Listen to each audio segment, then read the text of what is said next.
You have now tuned into the greatest, another episode of the Blackout Podcast. It's your Higgity host with the Miggity most black to the motherfucking fire, yeah. And y'all already know it's single ladies edition part 2. And one of my special guests today is Miss Ashley Anderson. How you doing, Ash? I'm good, boo. How you doing? I'm doing pretty good, girl. So go ahead for me, please, and just let the people know who you are, where you from, your occupation, and everything like that. How long you been single? Okay. Let's start with the easy stuff. I'm from Oglethorpe County, born and raised. I am OC, baby, in the house. I done moved everywhere in the world and then came back. So back at home. What was the other question? What do I do? So I do real estate. I do a little bit of everything actually, but real estate is my bread and butter. So that's what I've been doing for the last few years. I have been single for real single. For real. That one didn't count. Right. Exactly. Let me see. No, for real. I've been single for real for a year and some change. Mm-hmm. But like I said, that last relationship I had, it didn't really count. So if we take that one out the mix, I really been single for about 8 years. Mm. Okay. Well, for me, I have been doing this single thing for about 3 years now. And y'all know I'm a job hopper. I ain't got no occupation. I be where I be, and if I don't like it, I leave. Y'all know how I roll. Y'all know, y'all see me. I had 7 W-2 forms this year, and y'all know, goddamn, if I don't like it, I get the hell on. So, as of right now, I said not 7. Yeah, one y'all had 6. So I'm just it don't even matter. Because I'm just not I know I'm not a worker, but I know I gotta work because I got a kid, and my child will take money growing trees. That's probably my fault.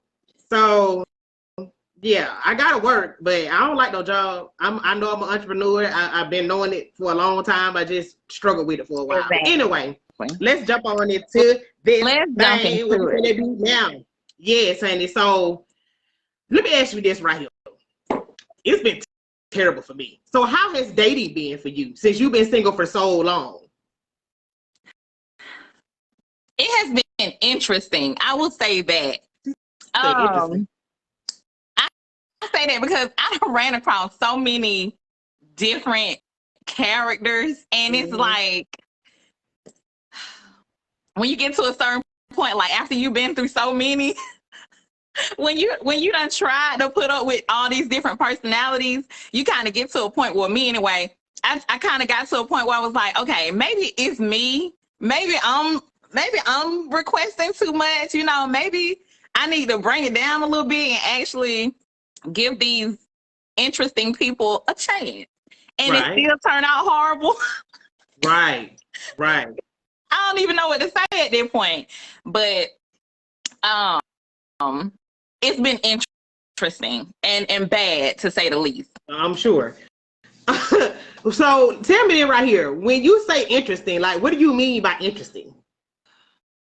Okay, so people be having so much stuff going on for one thing, and they will bring you into their space or try to come into your space, knowing they have all this extra stuff going on, but they put on a facade like they ain't got nothing going on. They single. They want to talk to you. They interested in you, and then you get into the situation and find out that I don't even know how much detail I want to go into, but they either down low got 3 baby mamas and a wife that they got a whole house with. Like, it's just be a lot of stuff, or at least it's been a lot of stuff that I ran across. So I'm gonna give you this one example that haven't been that long ago for me. I started talking to this one guy, and he was from another state, a couple of states away, but he was here so much, I really didn't have a reason to question. I didn't have a reason to doubt that he was single because he was spending so much time here, with me. Long story short, I I come to find out this man not only has a woman, they are married, they just bought a house, she is pregnant, like it was a whole thing. And how you have all that going on when you here in, you here in Georgia for 4-5 days out the week? How that work? So I don't know. It just be interesting, girl. So I don't know. That's why I say interesting. Yeah. And that's just one of the things. Yeah. And then you want that's definitely interesting. Golly, I ain't had that happen. I ain't had no. I don't get. Look, I don't get. Not as I know of. I ain't talking about for no little period of time. This went on for like a year. You and this guy that had all this going on, y'all was together for a whole year. So what did he tell you his occupation was then? Because I mean, if he's in Georgia 5 days a week, like what's the number one male whole occupation? A truck driver. Truck driver, baby. Truck driver, barber, rap artist. Let me see what else, honey. The one that wash cars. Yeah, y'all too. Oh my God. The niggas that work for the government. Oh, so basically all of them. Now listen, okay, I don't want to bet, of course they're going to say all men ain't the same. Obviously, all men are not the same. I'm not here to bash men or anything like that. I do know that there are really some good men out there. I know this for a fact because I'm friends with a couple of them, know. But it's like the good ones who got all the things you want, they already taken or they don't want to be took. So they gay. That too. Mm-hmm. That too. Yeah. Mm-hmm. Yeah. A lot of it. A lot of it. That's why I say it's been interesting, honey. I feel like at this point, I done came across every situation possible. Like, yeah. So dating has been interesting for me. Very interesting. Wow. I wish I could say interesting. I think I'm enjoying my piece a little too much. So I shoot niggas down all day long. I mean, Chris said gay as fuck. I shoot dudes down all day long. All day long. He's like, I don't know. It's just like, okay, I'm gonna give you an example. Perfect example. Last week, this dude, several guys have inboxed me several different times. Just like, hey, how you doing? What you doing? Do you want to do this? What you want to do that? Blah, blah, blah, right? And so one guy, I finally just answered. I said, this nigga getting on my nerves. When I say, girl, that nigga was inboxing me every single day. He was inboxing me every single day. So I'm thinking, I'm benefit of the doubt person, Ashley. Mm-hmm. I'm terrible with benefit of the doubt. I give people the benefit of the doubt until they give me a reason to feel for them to make me feel like they fucking with me. You know what I'm saying? Or they're not being genuine. So this man, like I said, he inboxed me for a 2 week straight. I know. I'm talking about every single day. And I opened the message, look at me, and won't say shit. So finally, I said, you know what? I'm finna see what he talking about. I was like, what's up? And he was just like, oh, how you doing? And I'm like, I'm fine, and then he was just like, I watch your content, so I'm very supportive of you, blase squaze, I think you are a beautiful black woman, and, I definitely, like to take you out. I said, okay, cool. I'm thinking, okay, well, maybe I've been shooting down the wrong damn nigga. So I had to do the rundown, Ashley. I had to do the rundown. Do you have a car? Do you have a job? Do you have a place to stay? How many kids you got? How many baby mamas you got? How many don't think that y'all still together? The whole rundown. Are you straight? Are you straight? I asked that twice. Are you straight? To ask all of those questions. The fact that you gotta ask these motherfuckers if they straight. Are you straight? Not only ask because they can lie, but you have to ask and really pay attention to how they respond to the question because they might try to lie, but yeah. So long story short, I went ahead and we talked after he gave me the rundown. Kind of find out you ain't even got no car. I said, the old me, Ashley, I'm gonna tell you about the old me. I'm gonna tell you about 5 years. I'm gonna tell you about 5 years. I'm gonna tell you about 5 years ago, Janika, not Black Five, not Jay Lynn, not Lynn Tay. I'm gonna tell you about 5 years, Janika. 5 years ago, I would have cussed that motherfucker out there everything some child of God. Cause You know that you ain't got shit going on for real, bro. Like, why are you bothering me? You ain't even got a car. You ain't got a car. You ain't got no car. You're 30 years old and you don't have a car. Come on, bro. He's talking about, well, I do got my own place, which I didn't believe.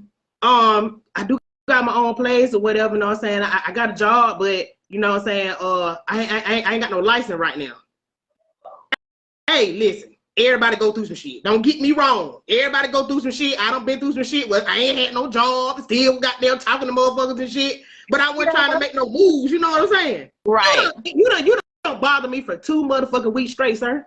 2 weeks straight. Just to tell me you ain't got no fucking car. How we gonna go on a date? I said, baby, listen. I said, I'm at a point in my life where I don't haul folks. I don't haul nobody around. That's not my job. No, ain't no taxi. I ain't no motherfucker Uber. But listen, I ain't no goddamn I ain't no motherfucker what name Uber Lil. How you know he wanted to do all that? He might wasn't trying to go on no date, and that's the other thing. See, that's what I'm saying. I had to let him know you got to date me, baby.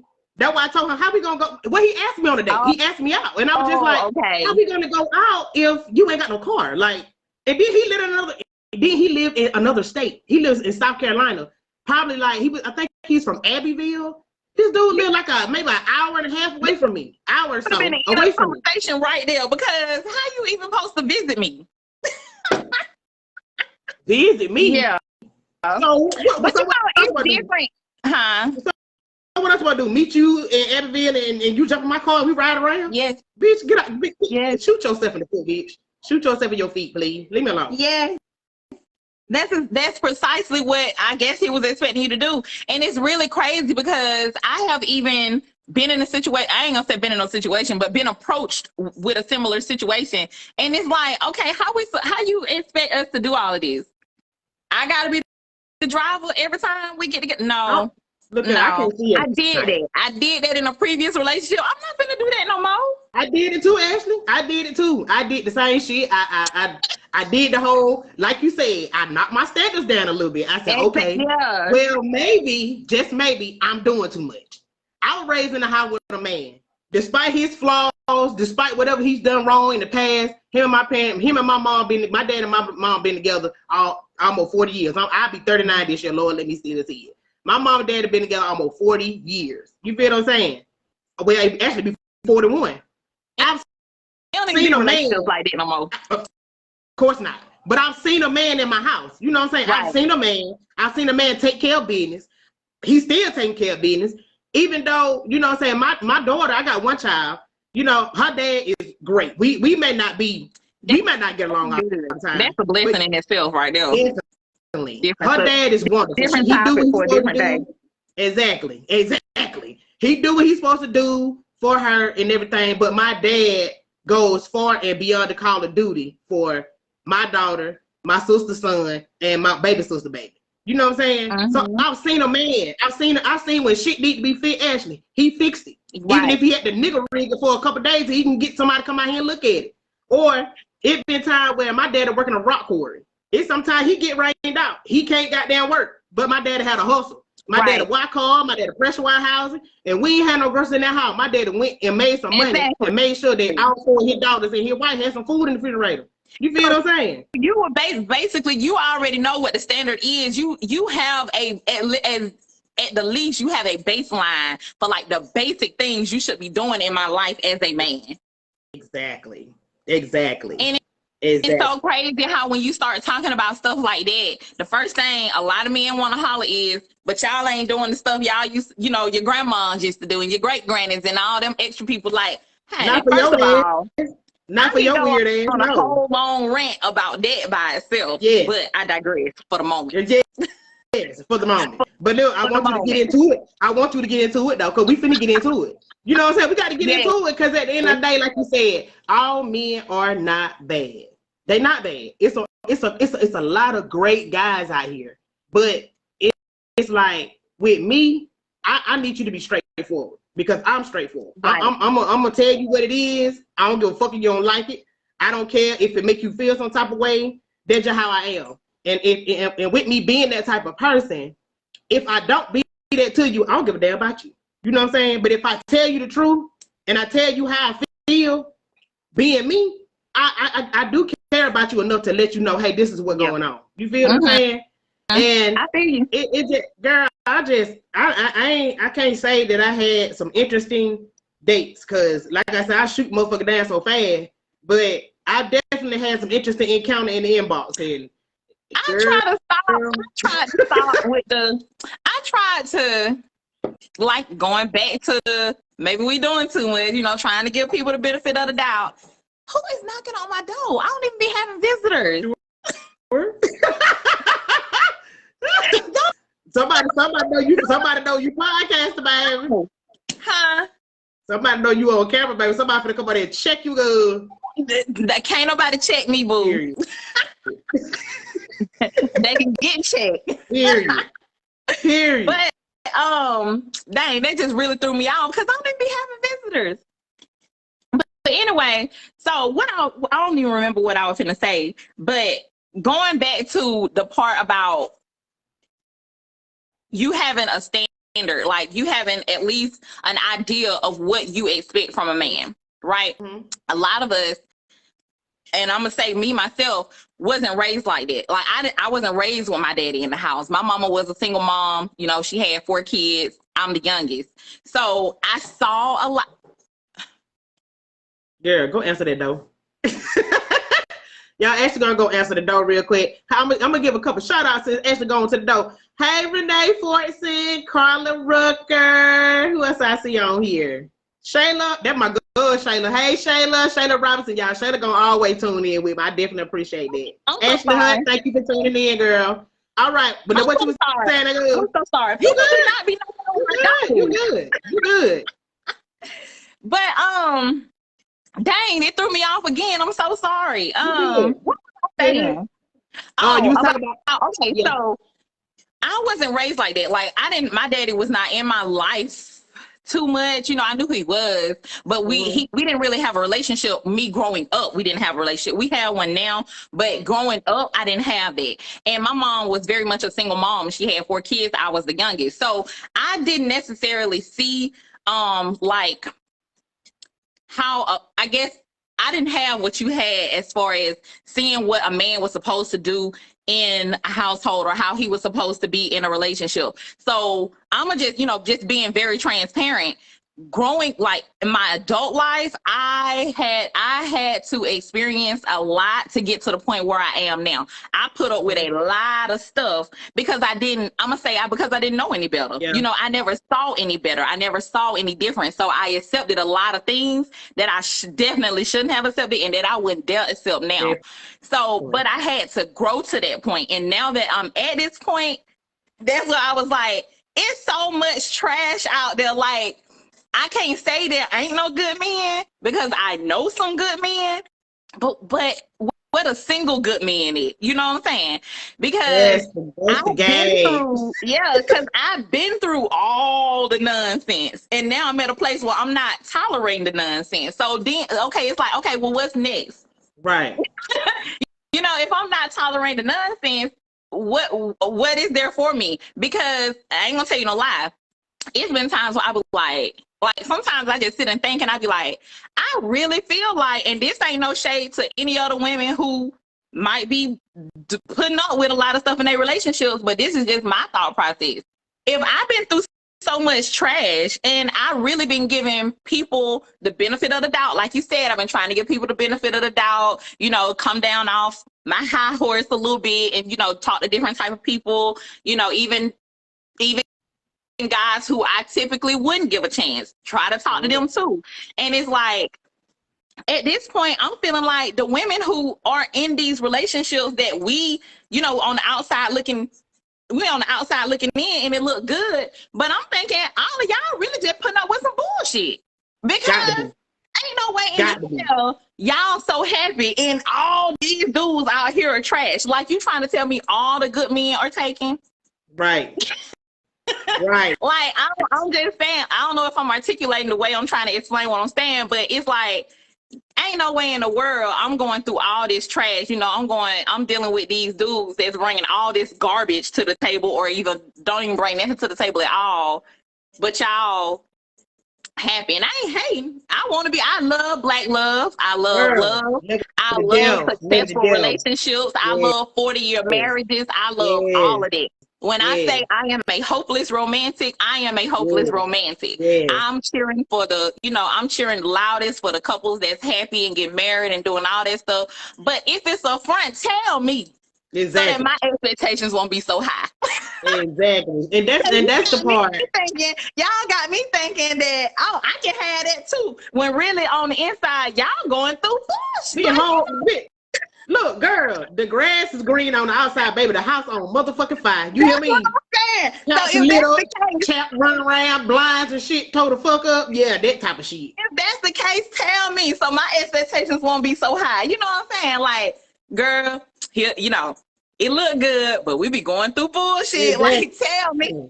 Exactly. And at the end of the day, though, on some real shit, Ashley, we know that relationships are not always going to be easy. Absolutely. We know Absolutely. that they're not always going to be great days. We understand all that shit. Absolutely. But goddamn, nigga, you come on now. Absolutely. Do something different, my boy. Do something different, my boy. Goddamn. I agree. And just piggybacking off what you said, there by no means do I want anybody to feel like I'm saying everything's supposed to be peachy, because we already know ain't nothing in life, just smooth sailing. It's gonna be ups, it's gonna be downs. You just gotta be willing to work through it. But it comes to a point, like, at what point are you compromising so much that you are no longer happy? Like, you're miserable on the inside because you're compromising so much just to be in a relationship. And that's why I struggle, because I feel like I'm a very understanding person. Right. It ain't too much of nothing. It ain't too much of nothing that you can't come to me and say to me and that you ain't gonna be able to talk to me about. I'm very understanding. I'm not judgmental at all. But at what point do you compromise so much that you're no longer happy? Right. Just to be in a relationship with somebody who may be giving you, 70% of what you need, or they may not, but they may only be giving you 40% of what you need. But whatever, excuse me, but whatever it is that they're giving you, it's enough for you to want to hold on to that little bit. You get what I'm saying? Exactly. But then you're dealing with so much other stuff on the back end just to get that little bit. Like, how much of that are you willing to compromise? And how long are you willing to do this? So, and that's go ahead. I'm sorry. No, I'm sorry. I've been there, in a relationship where I felt like this guy is so good, like, he's so good to me. He wasn't disrespectful to me at all. I didn't never have to think or worry about him cheating, or at least, not to my knowledge. Right. And he did a lot of the things that I liked, but I had to compromise so much in other areas. It's like the stuff that I was compromising on was really outweighing this little bit of good that I'm trying to hold on to. So, and I'm the type of person, well, I don't mind, as much as I hate to say this now, because I feel like I'm getting older, so I need to quit it. I don't mind cutting somebody off. I will cut you off. I won't look back. Who are you? I can walk past you on the street and you be like, I know this bitch and just walk by me and like she know I would. I don't, baby. Who is you? How y'all doing? All right, bitch, get on. Nobody got time for that. Ain't nobody got time for that. Big fan signals and shit. Yeah, no, for real. Because like when I was younger, I didn't care. I didn't care at all. I would cut you off. I didn't care. I want everybody to know, okay, fuck you. I'll cut you off. Exactly. But now it's like, I'm not really proud of that trait for me, but I do have the ability to cut you off and not even look back, because I know ultimately if I'm dealing with you for a little bit of time, I know, or at least I'm gonna get to a point where I think I know that this ain't what I want to deal with for the rest of my life. So bye. And I can walk away. Yeah. And I've been criticized for that a lot. Yeah. And I have too. I don't give a damn though. Cause I got a 3-strike rule. Once you hit that 3rd strike, okay, so like I said, again, I'm already a benefit of the doubt person. You do some old dumb shit, I might be like, okay, well, maybe he ain't mean it that way. Maybe he didn't mean to say that. Or maybe I took it wrong. You know what I'm saying? And I've got to the point where actually I used to couldn't apologize. Apologize for who can apologize? Me? Shit, not me. But now because I'm trying to grow and I'm trying to, like you said, I'm getting older. You know what I'm saying? I can't keep on. I gotta learn how to compromise some shit. You know what I'm saying? I gotta understand that. You know what I'm saying? That everything ain't gonna be right with a person all the time. It ain't gonna be right with me all the time. I'm cool with that. But at the same time, nigga, like, come on now, damn. Exactly. You know what I'm saying? Exactly. I don't feel like my standards are that high. Exactly. I feel like I'm asking. I feel like how I'm much asking of for this do I normal gotta shit. put up with? Yeah, like I feel like I'm asking for normal shit. Shit you supposed to have anyway. Basic necessities as a man. Your own place to stay, car, job, take care of your kids. You know what I'm saying? That's big with me. Your children, if a nigga ain't fucking with his kid, I'm not fucking with you, man. You ain't fucking with your children. The kid that you laid down and made? No, man, I'm not fucking with that. I can't do that. I have no respect for it. None whatsoever.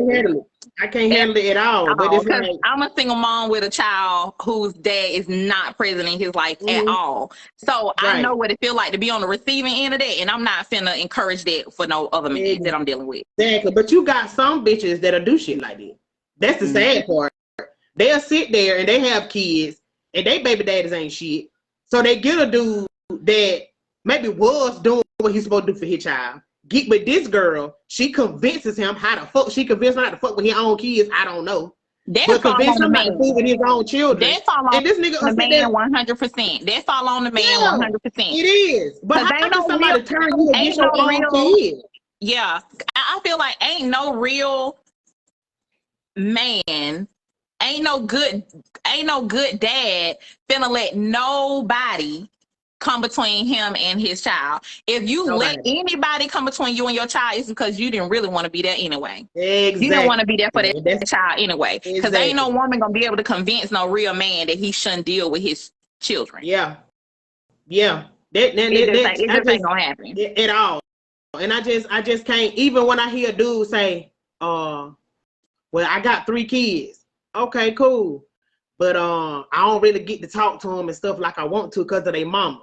Okay, let's unfold that. Let's unpack that. Some women do use children as pawns. We know that. And some men can't see their kids because of their baby mama. But sir, but that's called the judicial system. And if you can goddamn go and get the damn Jordans every time they fucking pop out, $300-400 on your big ass feet, nigga, you can go pay a lawyer to get you some damn parental what is it called? Some joint custody or parental custody. Your rights. You can pay a lawyer. So I don't even that shit right there. I don't want to hit it. I don't want to hear that. Your baby mama doing this. I don't want to hear that shit. I don't want to hear that. Exactly, because that'd be the first thing that I think too when I see it, especially on social media. You know, somebody, they'll get on there, my baby mama won't let me. Okay, I do realize exactly like you just said, there are some women who will do that. They will try to use the kids as a pawn, because they can't have their way with the baby daddy or whatever. But there are sources and there are ways around it. You just got to be willing to put in the work and be dedicated to that. To that cause. If you really seriously are trying to be a father to your child, there is a system in place where you can do just that. You just got to be the responsible party and go in and do what needs to be done. And a lot of, I think, either they don't realize, they don't know how to do it. It's hard to get people to do something, I guess, sometimes when they don't even know what to do or where to start. But there are ways around it. And I feel like if you're really committed to being a father to your child, you're going to seek out all the avenues to get it done. Exactly. Because Google ain't there for no damn reason. Yeah, and if you can't spell, if you can't spell, you call Siri. And if Siri don't have whoever the help is on Android, call her. You can get your parental rights to your kid. I don't want to hear that shit. I don't want to hear none of that. I agree. My baby mama, and she make things so difficult. Okay, cool. You paying child support? Go get your rights. If you got to come out your pocket, go get you another damn job, show us some shit, flip some burgers, goddamn take out some trash. Whatever it takes. Whatever it takes to get right to your kid, because you don't miss a beat with them shoes, bro. Exactly. So I understand. And anything else that they want, they're going to do whatever they got to do to get what they want. Okay, so let this be one of those things. Exactly. So that whole thing with the children, I just, like I said, I just don't feel like I'm asking for a lot. I really don't. But I've been in situations where with guys talking to guys that just had a baby. Baby might be 2. I'm gonna tell y'all like this. I told y'all this one time before. If you find a guy and you start talking to him, 2 and under, no ma'am. 3 and over, you might be okay. 9 times out of 10, if a dude got a child that's under 2 years old, him and that mama still got some dealing, some kind of way. If you encounter a man that ain't too long got out of a relationship, do not fool yourself. Whatever that nigga tell you is what he want. That what the fuck he want. And it's up to you to decide whether you're gonna stay and entertain what the offer is on the table, or you can walk away from it. You know what I'm saying? So I don't want to make it seem like if there are any guys watching, I don't want y'all to think that, you know, we don't listen, because some of us don't. I've been there. True. Some of us don't listen. Some of us think that I can change him. I can change. No, fuck, you been can't. there. I've been that girl. Look at my eyes. You can't change him. Whatever the fuck he said he want, that's what it is. You will never be if you came in a fuck buddy. My uncle Auntie Rocker, shout out my uncle Auntie Rocker. He told me if you come in a fuck buddy, you gonna stay a fuck buddy. If you come in goddamn in a situationship, that's what you're gonna stay in. And I've had numerous cousins, and even my daddy done told me the same thing. Like it's rare. I ain't gonna say don't never happen, but it's rare that you come in a situation with a dude and he just got out of something and the shit gonna work. Cause I played that game too. Nigga just had a baby. I done played that game too. Been there. Old girl, the old niggas. They be the worst, ain't it? Motherfucker got 1 foot in the grave and you still up and trying to play motherfucking game, bitch. Let's revisit. Hold on, before you move on. Go ahead. Let's revisit this the topic about the just had a baby. Okay. So I heard you say that on the last. I heard you say that on the last, the first part, the single, the first one that you did, and I was like,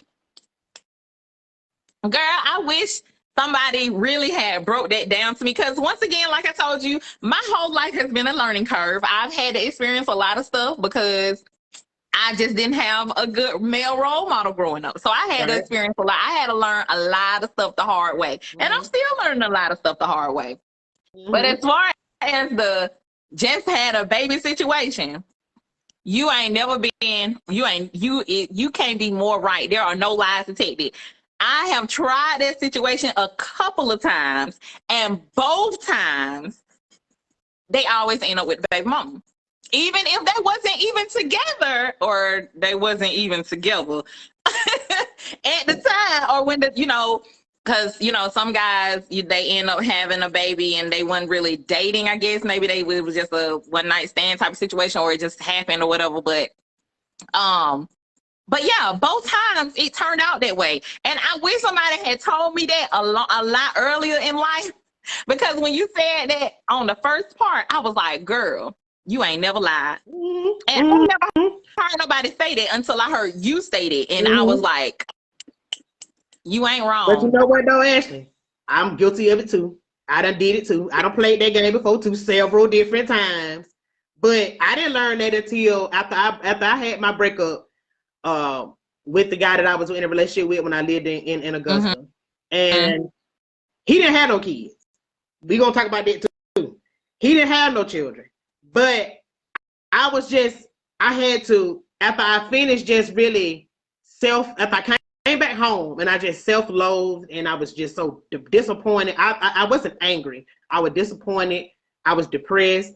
And I just felt like, damn, I did all I could and it still didn't work. You know what I'm saying? But it was a reason why it didn't work. It didn't work, and I can take accountability. It didn't work because I didn't listen to what the fuck he said. You feel what I'm saying? I tried to push something on him he wasn't ready for, and that was my fault. So I had to. It took me a long time to just be like, this man ain't do shit to you.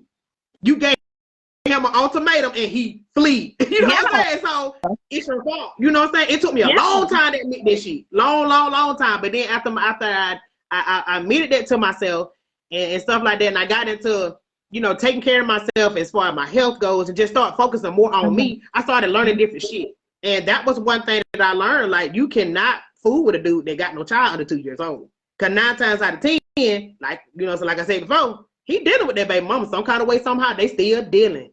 Still dealing. You ain't lying. And don't let it be that. And don't let it be that first child. Yeah, definitely. Definitely. Hey, Satterfield, if you don't get your ass on here, I see you. She on here. I see her ass looking. Join live, ma'am, because we is waiting on you. And shout out to Crystal Clawford on 45 stars, girl. Appreciate you, girl. Okay, so, ooh, 50 stars. Thank you, Davion Shaker. Ooh, honey, thank you, boo. I like that. All right, I appreciate that, honey. But so you know, I mean, it's just like I said, man, it's a lot of good dudes out here, and like I said, I don't feel like we ask for a lot. You know what I'm saying? Let's put it like this right here. A lot of dudes don't know how to do what my daddy do. I had a flat tire a couple weeks ago. All these niggas in my inbox, Ashley. Hey, how you doing? What you doing? Blase, squaze. No, not now. I posted this shit on Facebook. Do you not now one of them niggas inbox me and ask me if I needed any help, if I had anybody come and help me? But as soon as I posted my dad to come and fix my tire, my dad had to come 20 minutes from where he stayed to where I stayed to put my spare on my damn tire. And it was one guy that actually inboxed me and asked me if I needed some help. Shout out to Chris Carter, aka I think he called himself Brad Crash. I think that he calls it Billy Crash or some shit like that. But he's an artist, he's a local artist right here in Hartwood. Okay. And he's a white guy. He's a white guy, and I ain't just trying to say that because, well, yes the fuck I am. He reached out to me. He reached out to me. What happened to protect us? What you know what? Anyway, we gonna touch on that too. But he inboxed me before my daddy came, and he was like, "Hey girl, how you doing?" He was like, "See, you got a flat tire. Do you need some help?" He asked me if I needed some help, and I was like, you know, I said, I appreciate you. I said, but my dad on here way, but I really do appreciate you for helping me. And that just really gave me another thought process. Just like, I got 10 niggas in my inbox. What you doing me the motherfucking deal? And I know y'all see my tie on the goddamn ground. And then now one of y'all, what you doing me then? But in that day, guess who was in my motherfucking inbox? Them same 10 motherfuckers. Them same ones. And that's why I don't even give my inbox. Girl, my inbox stay unanswered for that very reason. Because you in my inbox for one thing. I ain't interested. I'm not interested. Cat gone. We ain't got no cat. Exactly. Ain't no nothing to give out. None. There she go. All right, Ace, I'm finna let you come in, girl. Y'all, my next guest is coming in. Ace Satterfield coming in the building. Come on, girl. She'll be in here in a minute. Who sent me some more stars, y'all? Y'all better start showing the fuck out today. Thank you, cousin Pam. Hey, Ace, how you doing? I'm fine. How are y'all? We doing good, girl. I'm sorry I'm late. You're fine. You fine. So, me and Ashley been already getting into conversation, but I want to go ahead and let you introduce yourself to the people that do not know you. Tell them, you know, say what your name is, where you from, what you do for a living, and how long you been single. My name is Adrian Satterfield. I'm a CNA at Nancy Hart Nursing Home, and I've been single a little over or close to a year now. Okay. That's not it, yeah. I'm enjoying it too. Yeah, definitely. Definitely. So I'm gonna ask you what I asked Ashley. How has, since you only been, it's just been kind of been like a short time for you, how has dating been for you? Like guys trying to talk to you and come at you, how has that been for you? Well, you know, men try to talk to anybody, so I really don't get a thrill out of this. You know, not like I used to when I was young. Right.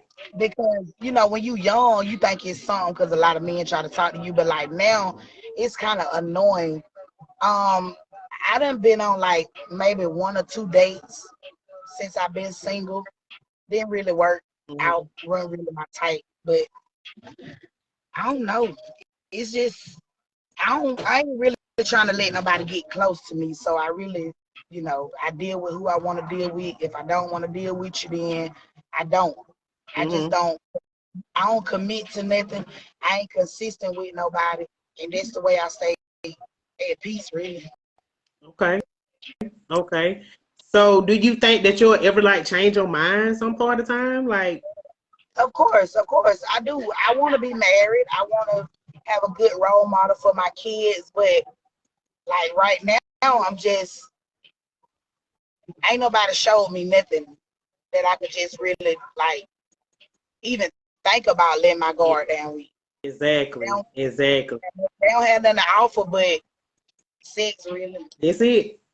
That's it. But then we cuss their ass out. We mean and we aggressive, and you ain't had to talk to me like that. You ain't had to come. You ain't had to. You sir. You didn't have to show me no dick pic neither. I don't know you.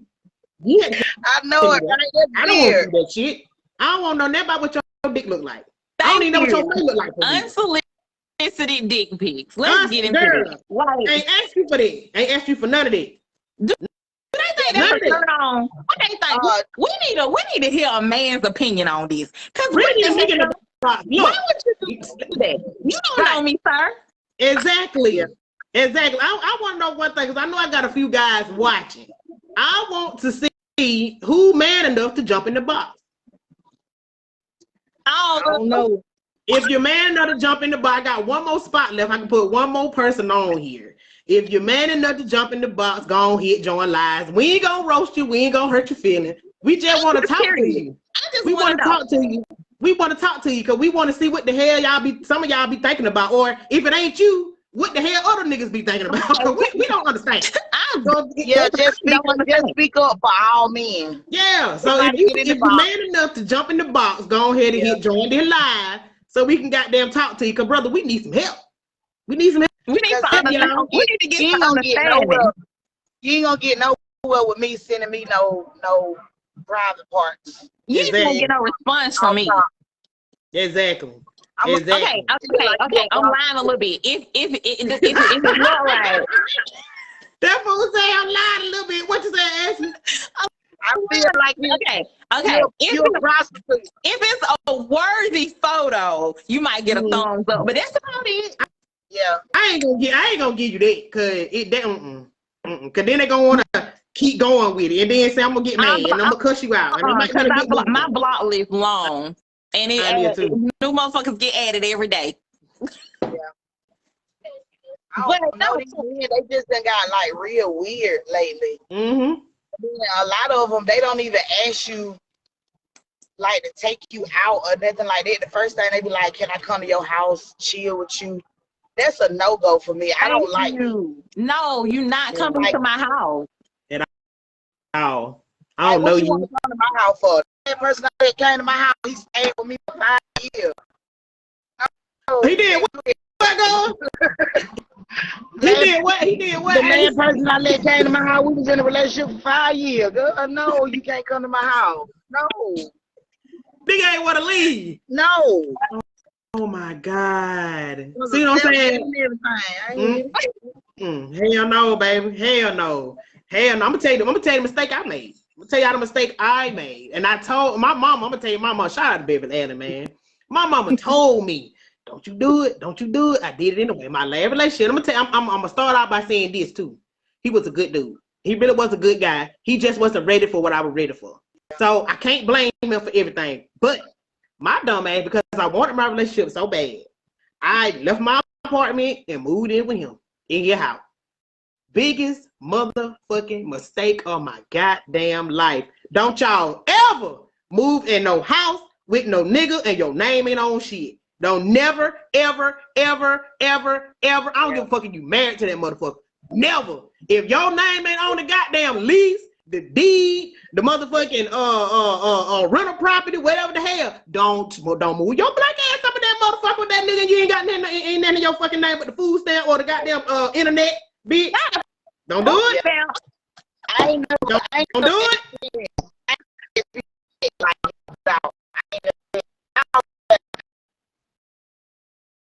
Man, you is breaking up.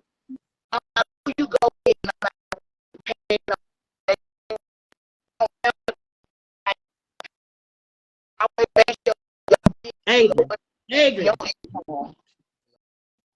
Adrian, you breaking up, boo. I'm on her highway. I ain't got no good service. Yeah, then the damn bush. Yeah, in the woods. in the goddamn woods. But see, we need to hear what you saying. See, why is you ride? You know what time we supposed to did. I know it, but we on our way out to eat. Oh. Well, I would say I've only ever once been in a relationship where I moved in with a man. Mm-hmm. It ended badly. Yeah. And it was enough for me to know that I always needed my own. So you ain't told no lies. And I already fully expect that when my time comes to be, when I get my husband, it's gonna be hard for me to let go of my own place. Yeah. Well, I mean, I say husband, but I ain't talking about marriage. I'm talking about when I start dating someone seriously, and if we ever get to the point where we decide to live together, it's gonna be hard for me to let go of my own place because of my previous experience with a similar situation. Yeah. So I'm definitely a person who believes in always having your own. Yeah. But I also have heard men say, like, if you get in a relationship with them and y'all living together, but the woman don't let go of her place, is because she don't expect it to work out. I can kind of see what they mean by that, because it's like you're not giving it 100%, like you're not all in. But at the same time, I feel like we as women definitely need to have our own back, because we all know anything can go wrong at any moment. So when thing goes wrong and you are the person who owns this property, what I'm supposed to do? Exactly. Especially if you got a child and got to move all y'all shit. Exactly. Yeah. So I don't think it's impractical. I don't think it's a bad thing for a woman to keep her own stuff, own thing on the side. That's definitely something that I definitely agree with, because like I said, my mama told me don't do it, and I did it anyway. And at the end of the day, it was a learning experience. And I just sit here and I think now, had I did exactly what I wanted to do, and that was, I thought me and that man gonna get married. I thought they were gonna be the last man I have a child by. You know what I'm saying? I really picture myself being in man wife and just doing all the wifely duties and vacations and, starting businesses and all the stuff that I really want. I thought I tricked myself into seeing it with him. But like I said, he told me what it was. You know what I'm saying? He did want to be with me, but not in a way of he wasn't ready for us to live together. So I gave him an ultimatum, and it went south. We moved in together for about 6 weeks. And after that 6 weeks, it was like, yeah, this ain't gonna work. This ain't gonna work right here. This is not gonna work. And it just like 6 months. This man, no, the sixth week, it was like, yeah, this ain't gonna work, because we too much, we too different. But then too, I say, had I not gone through that, I wouldn't be here today trying to chase my own dream, because at that point I ain't had no dreams no more. My dreams was to take care of my daughter, if I possibly had another baby with this man, and take care of him. You know what I'm saying? Damn me. That was what I thought I was supposed to do. But you know what I'm saying, God got a funny way of being funny. Sometimes God throw you red flags about people, and you be seeing them bitches, and you still be covering your eyes up like you don't see them. Because I did that too. And he'll take you out that situation. Yeah, he'll take you out that situation because he got something bigger for you. Yeah, you'll lose yourself in a relationship though, like real bad. I'm talking about lose it to where you feel like you can't even function unless you with this person. Or that's all you think about, because that's how I was. Like, I didn't want to do nothing. I felt like all I was supposed to do was just take care of my kids, and that's it. Don't have no life. Don't do nothing for yourself. Don't miss no days of work. Just make sure your kids got what they need. Make sure your man got what he need. And it is what it is. And I like to went snap crazy to the point where don't want to come out the door, don't want to go nowhere, don't want to hang with nobody. I already getting cheated on. So why is it? Why is it? I can't answer that question. But why is it that when we women, when we get in a relationship where we are fully committed to this man or this person or this situation, why is it that we do all the compromising to provide for the other people, that being the children and the man, and losing ourselves in the process. Why do we feel like we need to do this? Because he ain't worth a damn in the first place, and we insecure, and we don't know ourselves, and we don't know our worth, and some of us be digmatized at the time, and it's a lot of different shit, but mostly it be inside. It be us in the inside. We feel like we're not worth, not saying that we're not worth it, but we just feel like I got somebody now, and I'm happy a little, you know what I'm saying? I'm getting a little bit, you know what I'm saying? It's better than nothing. So I'm just gonna cater to this, and hopefully it'll get better. It don't never get better. It be an inside of us thing. It ain't got shit to do with him. He doing exactly what the fuck he's supposed to do as a predator. And that is to goddamn take advantage of your ass and use you if you want to have dumb ass right across your fucking forehead. That's just what it is. I have never been that woman, but I see it and I can understand it. I have always wanted to do my own thing. And with that being said, that has caused issues in my past relationships. I have had, like my last relationship, when I say I have always wanted to do my own thing, like I fully believe in I'm gonna go ahead and say this.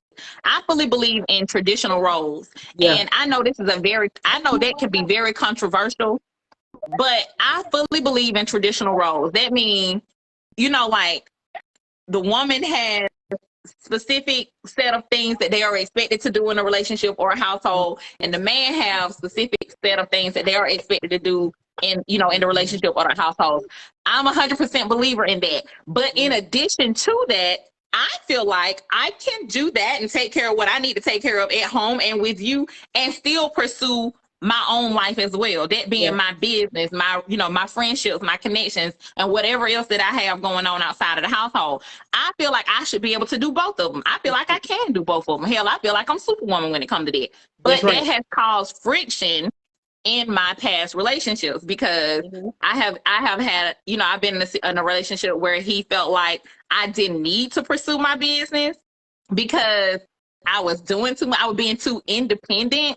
And then I have been in a situation where he felt like he didn't want me to pursue my business because he thought I was going to be less, in his words, he wouldn't have no say so in the household because I was making too much money.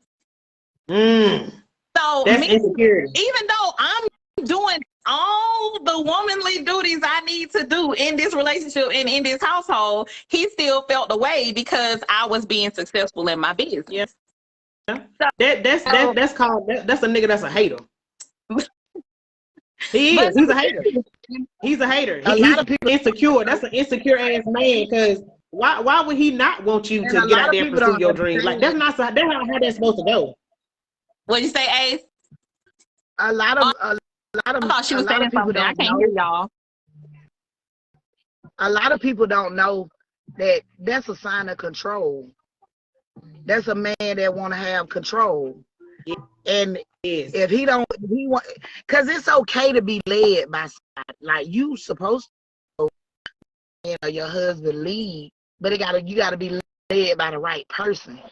So leading somebody and controlling somebody is a different story, because if you the man of the house, your woman gonna be submissive to you regardless of what she make or what you make, because it's all about how you lead the relationship and how you run your household. And that's what I try to explain to some women. Like, just because you would, my ex-boyfriend, he didn't come in a relationship with nothing. I had everything. I had the house, the apartment, the car, the job, but I still turned it over to him like he had created all that. Yeah. Because you're supposed to let him lead, but you're just not being led by the right person. But like you said, he didn't want you to pursue. He didn't want you to pursue your dreams or your own business or anything like that. It's because he insecure. He feel like if he don't run stuff or he don't control stuff, then he gonna get ran over. Yes, Mhm. that's very, Mhm. and that's basically what he said.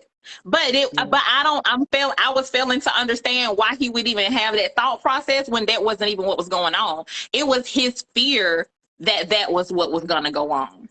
Yep. Yep. Yeah. So, like I said, I've never been and y'all were talking about how you just lose yourself in a situation because you're so committed to your kids and your family life and your children and your household. And like I said, I can see that and I can understand it, but because I have been, I don't know if it's because the way I was raised or, just my environment or whatever, but I have always believed in pursuing my own things in addition to doing everything I need to do at home. And it was just puzzling to me how that is an issue to some men. And it is. It's a real thing because I have had, like I said, a few guys express that to me. And that's sad. That is so sad. And I'm gonna tell you why I was like that. I was like that because back then I didn't have no pursuit. I wasn't pursuing shit. Yeah. Because I didn't know that I didn't know that I've always known I like to talk, I like to crack jokes.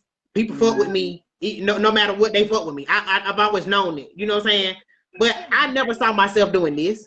I never saw myself getting into natural hair care, not when I was in a relationship, because I didn't know I had anything else going on other than that man. That's it. Mm-hmm. And you get like that. Like, it's a good thing that you never experienced that shit, because they ain't worth a fuck. Ain't worth a damn. No, it ain't worth a damn. But I think the bad part is a man would, let me see what kind of man it is. Ain't shit man will watch you lose yourself in them, and they won't even try to stop you. That's the fucked up part about it. They'll watch you lose. But see, it's a different though than a man watch you lose yourself in them, and they got good intentions to help you and make sure you stay mentally sane. But it's also very fucked up for a man that don't have no pure intentions with you. They know they ain't shit. They know they can't give you shit. They know the relationship ain't gonna never be shit. But they still watch you lose yourself, knowing that you love them, you care, you want the best for them. And they know, like, I don't care how they treat you, they can treat you good, but a man also knows that I don't really want to be with her. I don't plan on being with her forever. So let me stop her before she get too deep in there. Yeah. That's the fucked part about it. I feel like if you know you don't have good intentions with me, don't let me get too deep in it. Give me the real. I don't mind. But you know why they do that though? You know why they do that? Because 9 times out of 10, he ain't got nowhere to stay. Thank you. He ain't got no car to ride in. He might not have no job at the time. He might be jumping from couch to fucking couch. Hobo.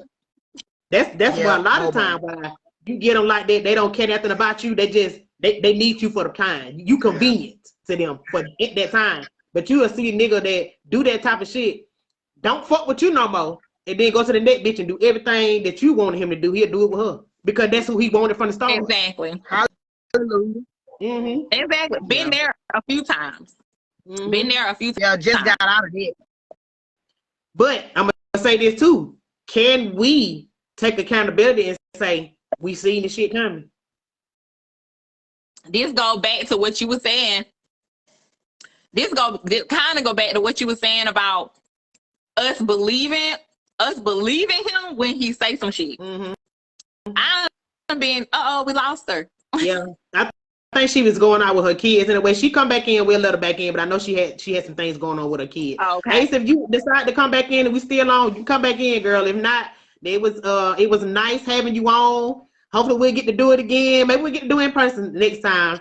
But we'll definitely get you back on again. Okay, go ahead, Ashley. Oh, there she go. I was just going. There she go. She coming back. Okay. No, I was just gonna say this goes back to you saying how we have to believe them when they say certain things. Like I know I've been in a situation a couple of times, a few times. I know y'all be like, this bitch been in a situation a couple goddamn times all the time. That's what we here for. No, we here to talk about it. We here to talk about these situations because I got some too. But it goes back to what you were saying about believing him when he say some shit. Like we be in these situations, I'm gonna call them a situationship, we've been in these situations with these men, knowing, like you said, we can see the signs, we can see the red flags, and a lot of times it be done came out their mouth. I'm not ready for that, or I don't, we not ready for that, or not at this moment. I ain't saying it gonna never happen, but it gonna happen. It could be about a relationship, get married, or whatever it is, the topic that y'all talking about. But like I said, this go back to what you said earlier about believing them when they say that shit. So we get in these situations with these men, and they giving all the signs, or sometimes telling you that they're not ready for no relationship, but we stay thinking they're gonna be ready in a little bit, thinking we can convince them in a little bit, thinking if they see all of our good qualities, they're gonna come around. But I don't care how many good qualities you have. The issue wasn't that they wasn't ready, it just wasn't you they was ready for, or with, or to, you're not the one they want to be ready for. So exactly. So then when they move on, to the next situation, and then they doing all this stuff that you want them to do with you, and you're like, he told you he wasn't ready for that. A lot of times I think men just can't articulate what they really be trying to say, or they be too scared to say what they really be trying to say, or they just be using us as a place filler. Like a place filler for the meantime, until they get what they actually want. But those are the things that we have to start paying attention to, and those are the moments that we need to just cut our losses right there. Because, like you said, I think A said it a few minutes ago, these men, they be knowing what they want. They be knowing exactly what they want. It don't take them no long time to know what they want. So if they beat around the bush with you, it's because they don't want you. They want you for what they want you for, what they got you for. Whatever it is that y'all doing right now, that's what they want. The convenience. What you finna say, Ace? Girl, you're breaking up. I can't hear. I can't hear you. Me to trying to prove that.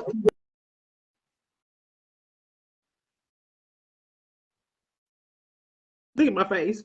Ace, we can't hear you. Oh my I think God. She froze again. Yeah, she did. So I definitely been that person a few times. And I think we just gotta stop expecting. We be in these situations with these men for the potential instead of what it actually is at this moment. Yes, and potential. Let me tell y'all about potential for those y'all that watching. Men too, not just female, for men too. Let me tell you about potential. Potential ain't worth a fuck. You understand what I'm telling you? If you can see it in a motherfucker, female or male, you can see it in them all day long. I know she can do it. I know she can do it. I know she can do it. If she don't want to do it, she not gonna do it, and you can't convince her to do it. And vice versa. That's just all there to it. Let me tell y'all something. Men, some of y'all are wasting y'all time with bitches that you already know is not for you. You love her to death. You want her to be this, you want her to be that. You can see it. She got the potential. She can do it. She can do it. But you ain't the one she want to do it for. And let me tell y'all something about sex too. I hear a lot of dudes say, "Oh, she ain't want to get." She, you know what I'm saying? She don't. The head don't be all that. Let me tell you something about. Let me tell y'all something. Let me come from here and tell y'all something. All women, most women suck dick. Okay, they do. Okay, most of them do. And if they ain't giving it to you, then 9 times out of 10, she don't like you. You don't turn her on to make her want to do those type of things to you or with you. Word. You know what I'm saying? That's what it is. It's just like what a man could tell a girl all day long, "Well, I don't eat no coochie," but then get the neck beat and damn near eat her shit off her body. You feel what I'm saying? Eat it to the goddamn, I'm talking about to the goddamn white meat show. You feel what I'm saying? Take the clip, slap the fuck out with the teeth. You feel what I'm saying? So it ain't that, you know what I'm saying, a woman. I'm gonna say one thing about freaky stuff with women, that too. A lot of dudes be like, well, a girl be like, well, she tell a dude she a freak, but then he get with her and he don't see the freak that she talking about. She not a freak with you because she don't trust you. She don't trust you, my boy. She don't trust that come out your mouth. She don't trust that you do. She don't trust how you move. She don't trust what you say. She don't trust how you act. She don't trust you. And that's something about you, like she not comfortable enough with you, right? The comfort ain't there, the connection ain't there. Like, yeah. Trust is the biggest thing when it comes to sexual experience with your significant other. I got to trust you. I got to trust you enough to be vulnerable with you. I gotta trust you enough to be in my femininity with you. Yes. I talk heavy. I talk heavy. Anybody that know me, male or female, I talk heavy. But in the presence of a man, and I done been in the presence of a man before several times, all that shit calm down. I'm betting my motherfucking eyes and whatever he say and whatever he want. You know what I'm saying? Whatever he need, because I know he gonna take care of me. You know what I'm saying? I know he gonna take care of me. He gonna take care of my child. He gonna take care of us. We gonna be taken care of. But y'all niggas that ain't goddamn performing your manly duties, yes, she gonna cuss you out to a dog. Right. You gonna get you out and talk to you like a little ass boy, because that's what you acting like. That's why she do that shit to you. It ain't got nothing to do with the fact, oh man, bro, I got damn work, I kill myself and do this and this. Yeah, you might do, but it ain't all about money either. Exactly. You ain't doing, and it's so important what you just said. When a man who is doing what he's supposed to do truly, like I'm talking about in a relationship setting with a woman, that is it is so important for a woman to feel safe. And I'm not talking about safe from harm. I'm talking about safe emotionally, safe where she can be her feminine self and not have to put up guards, safe where she can be soft, safe where she doesn't feel judged or criticized. And you will get the most beautiful, the most pure, the most submissive part of that woman if you make her feel safe in those ways. You said something then. You said get real. Let me tell you something. All bitches got a got 3000. All of them do. Everybody got one. Even the one that don't like it, they'll still do it because of the fact that they everything they actually described to you. If you doing that, if she ain't got one, she willing to learn. Gonna get one. She gonna make it because she ain't even let you go. She gonna dig down deep and pull it out. Right. She gonna dig down deep. Baby, you said something with that. Yeah. Now, ask you about that right here. A lot of men don't understand that though, or they don't understand it, or they don't know how to provide it. Like, I think maybe it could fall heavily on they don't know how to provide that space. That's true. I can say it. I can agree with you there. But what about the ones that ain't willing to be taught? They don't want to listen.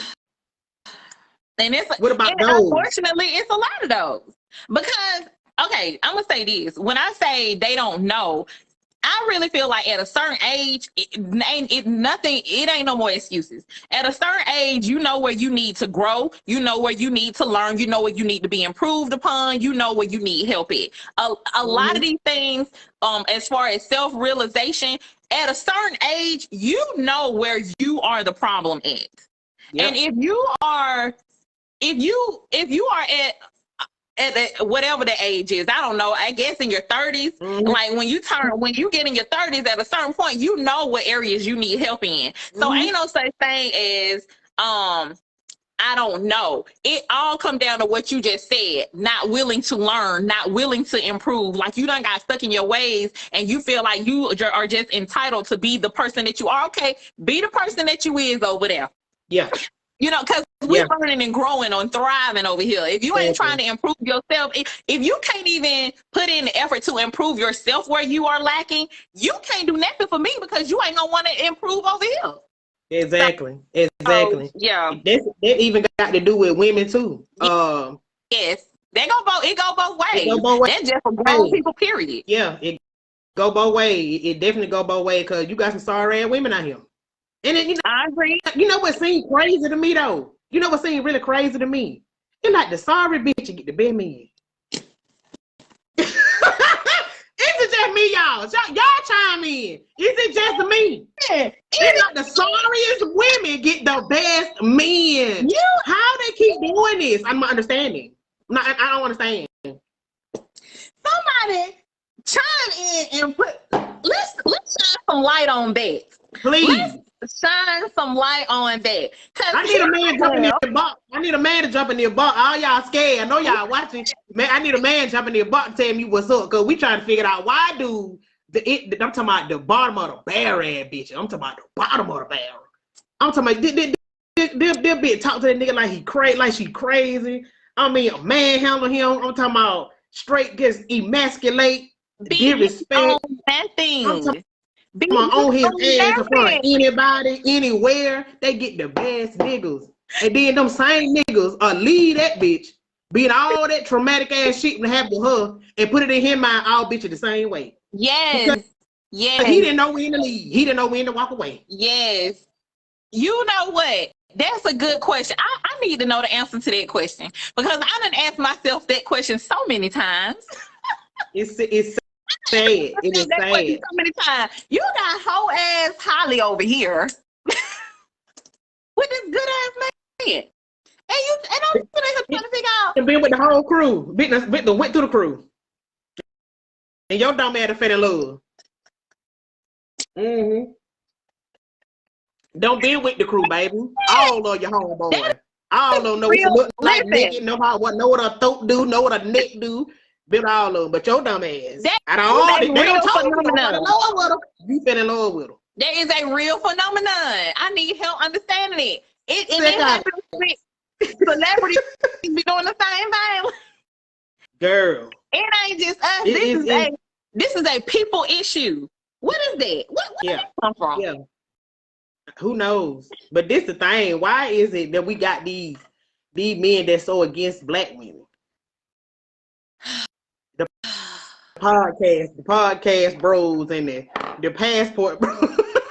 The passport bros. I mean, the passport bros. Are you what, is that the passport bros? I ain't never heard of them. Girl, the passport bros is the men that can't cut it. They can't cut it with the women in America. They can't. Oh, cut it.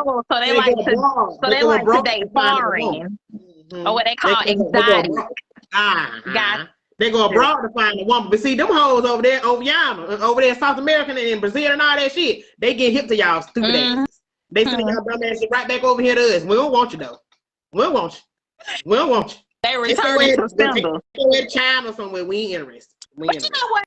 Even though I know that that's a thing, like of course there's a population of men who prefer others. I try not to feed too much into that, because the same way it's a population of men who prefer others, it's a population of men who still love their black sisters. So I try not to feed too much into that. You know, it is what it is. You can't, you can't stop nobody from liking what they like or want what they want. It's at the end of the day, the way I view it, it's an inferiority complex, and that's something that they got to handle. They need to handle it. I think it'd be something with their mama.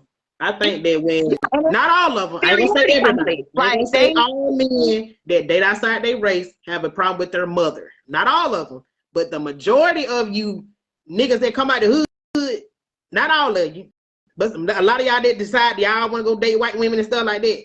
Y'all exclusively. I'm talking about, when I say that, I'm talking about the ones who just like they have a preference. Cause I know it's some that they don't care. They'll date whoever they can get. But I think it's truly, when it all boils down to it, there's the inferiority complex going on with that population of men. Yeah, I think they have something. It's be something with their mother. Maybe their mother abandoned them or didn't give them the love that they've been looking for. Because just like a woman gets her first idea of a man from her father, the same thing with a man. He get his first idea of a woman from his mom. And the woman could have been traumatic, or it might have not been his mom. It could have been his grandmama, or it could have been aunt, whoever raised him. Yeah, I feel like maybe they put some type of traumatic experience on them where they don't want to date black women. And that's okay.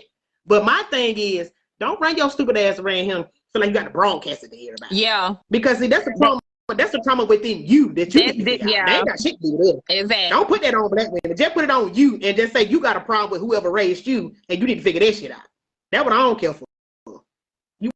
And sometimes I feel like sometimes it be, even if it's not, what I think sometimes it could be too, even if it didn't start with somebody that was close to them, like at a young age, like not no family member.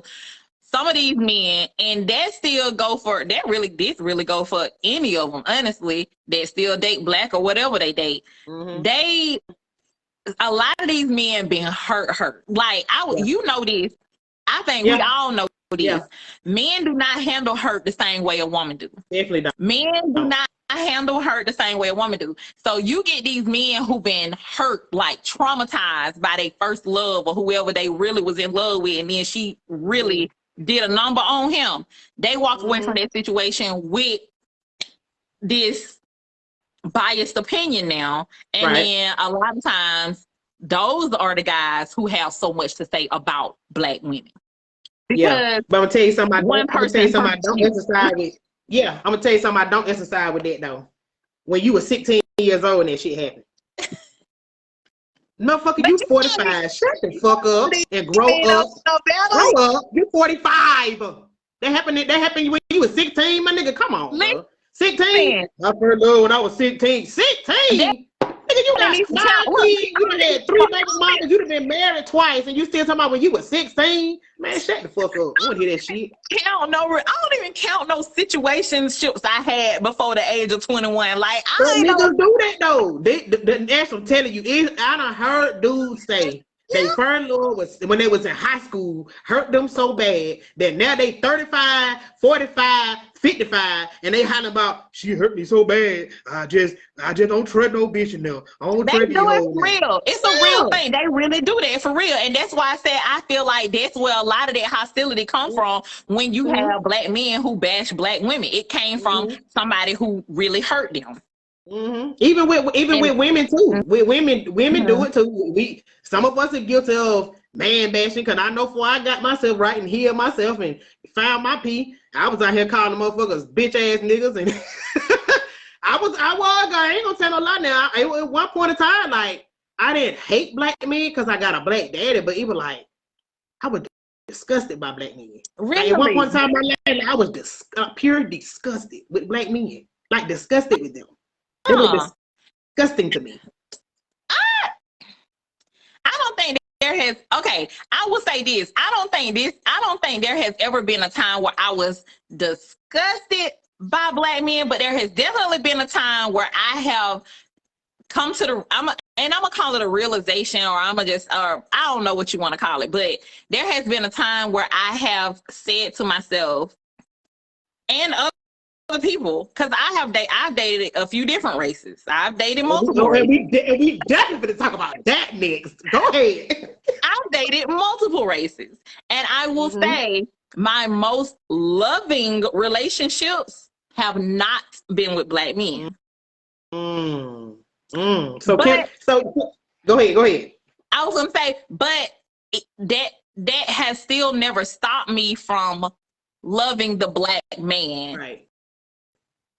Even though I have yet to have, and what I say, I'm going to use the term successful relationship, because, sometimes we think of success as long lasting, y'all still together, but that doesn't always mean successful. When I say successful relationship, I mean, you walked away from it, maybe, not on bad terms. You learned something from this situation, because all situations are not meant to last forever. Right.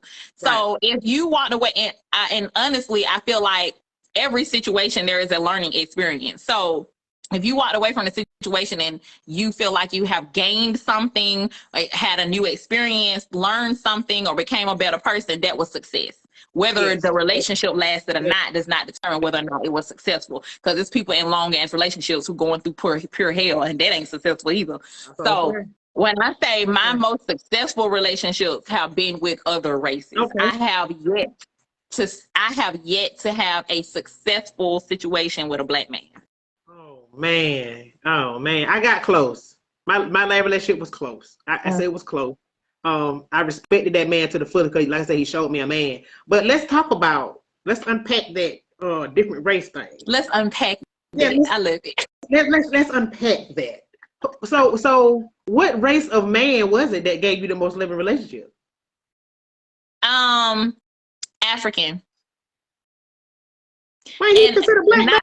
He wasn't Black. He was the white Egyptian. What did he go? He was from Egypt. He was Egypt, but he was white. He wasn't Black. Okay. He was white. He was white descent. Okay. So he was from Egypt. That was my most loving relationship. And like I said, I will even say, like, all of my relationships with people from other ethnicities have been an experience worth having. Really? Hmm. Yep. Wow. So, and when I say that, like, I'm talking about, I just feel like, and this is not going to be everybody's experience, of course, Right. but I just feel like Black women go through so much with Black men. Like, we just go through so much to be with a Black man. You know, when I say to be with, I'm talking about the stuff that we put up with, you know, the drama, the unnecessary nonsense, the growing up to do, the immaturity, the baby mama stuff, and them not even knowing themselves, them trying to get themselves together, and the struggle of, like, it's a lot. I feel like Black women have to tolerate a lot to be with a Black man. That's not to say it's not worth having, but that being said, every time that I have dated another race, I feel like I didn't have to go through any of that. It was always respectful. It was always lots and lots of love. It was always a judgment-free zone. I could be those things that we talked about earlier. I could be vulnerable. I could be submissive. I could be soft. I could be fragile, and I didn't feel unsafe. Yes. I felt protected. I felt wanted. I felt desired. I was reminded of it constantly. Like, it was all those things that a woman want to feel when she want to feel safe and desired and, you know, vulnerable and wanted. I got all of that. Yeah. And I didn't have to ask for it. I didn't have to beg for it. I didn't have to chase for it. I didn't have to call to get it. It was given generously. Yeah. And without limit. So what happened? What happened? Go. What happened? Look. What happened? Ultimately, all of those situations, I had one not so great relationship with a white guy. I'll tell you about that in a second. But ultimately, all of those situations was either because they were doing a lot of back and forth traveling and I didn't want to do it anymore, or I just felt like it wasn't, I had some growing up to do. I had some growing up to do. So yeah, but from each one of those situations that I had, a relationship or a situation with another race, all of those situations were positive situations, and none of them ended on a bad note. And I will even go as far as to say all of them ended because of me. Wow, now that's accountability. I like that. I like that. That's awesome. But as far as the relationships that I have had with Black men, I cannot. Now, I'm not going to say it has been all bad. That's not what I'm saying. But what I am saying is I cannot say all of those things that I just said about those other relationships. I cannot pinpoint one relationship I have had with a Black man where I can apply all of those to that. Yeah, that's crazy. And that's sad. Exactly. Because I mean, me personally, I thought about dating outside my race, but me being me, how I am, I don't think a white man can handle me. I don't think a white man could. I don't think he can deal with me because I really just, and I could be wrong, and I could be shortening myself. I could be really just shortening my playing field. You know what I'm saying? But I just feel like how I am and how I talk. Man, can't no white man do that with me. Me? Shit. No. I may be a Spanish man. I do want me a Puerto Rican. I want me a Puerto Rican, but I heard they real controlling. Africans are controlling, and Hispanic men are too. No, I want me a Taco Bell though. I ain't gonna lie, I want me a little chalupa. I do. I want to try it. Controlling. Listen, all of them are controlling. The most it's funny though. The most lenient man is going to be the American man. Wow. But I said all of that, but it is so crazy because even with all of that, I still believe in Black love. I want to be married to a Black man. I want to have a Black family. Yes. Now, me too. Crazy, right? Yeah, it is. No, it's not. It's not, because I feel the same way. And I'm pretty sure a lot of these women that's on here watching, that's single, they feel the same way. But I got a friend girl that I met at work. Shout out to Carla Rucker. She's always, I think, from what she told me, Carla, if I'm wrong, please tell me I'm wrong. But from what she's always told me, she's always dated white guys. And like the man that she's met now, like this in her life now, shout out to my boy Junty. You know, it's been a very successful relationship. He's done things for her that the other white guys haven't. So it ain't just a black man thing. I'm thinking more just a growth thing, like a growth and a man just know what the fuck he wants. And if he wants you, I think it's an American thing. Really? Yeah, come on. Most other men, especially even Africans, they got culture, but like they got rules and regulations to dating and marriage and all that shit.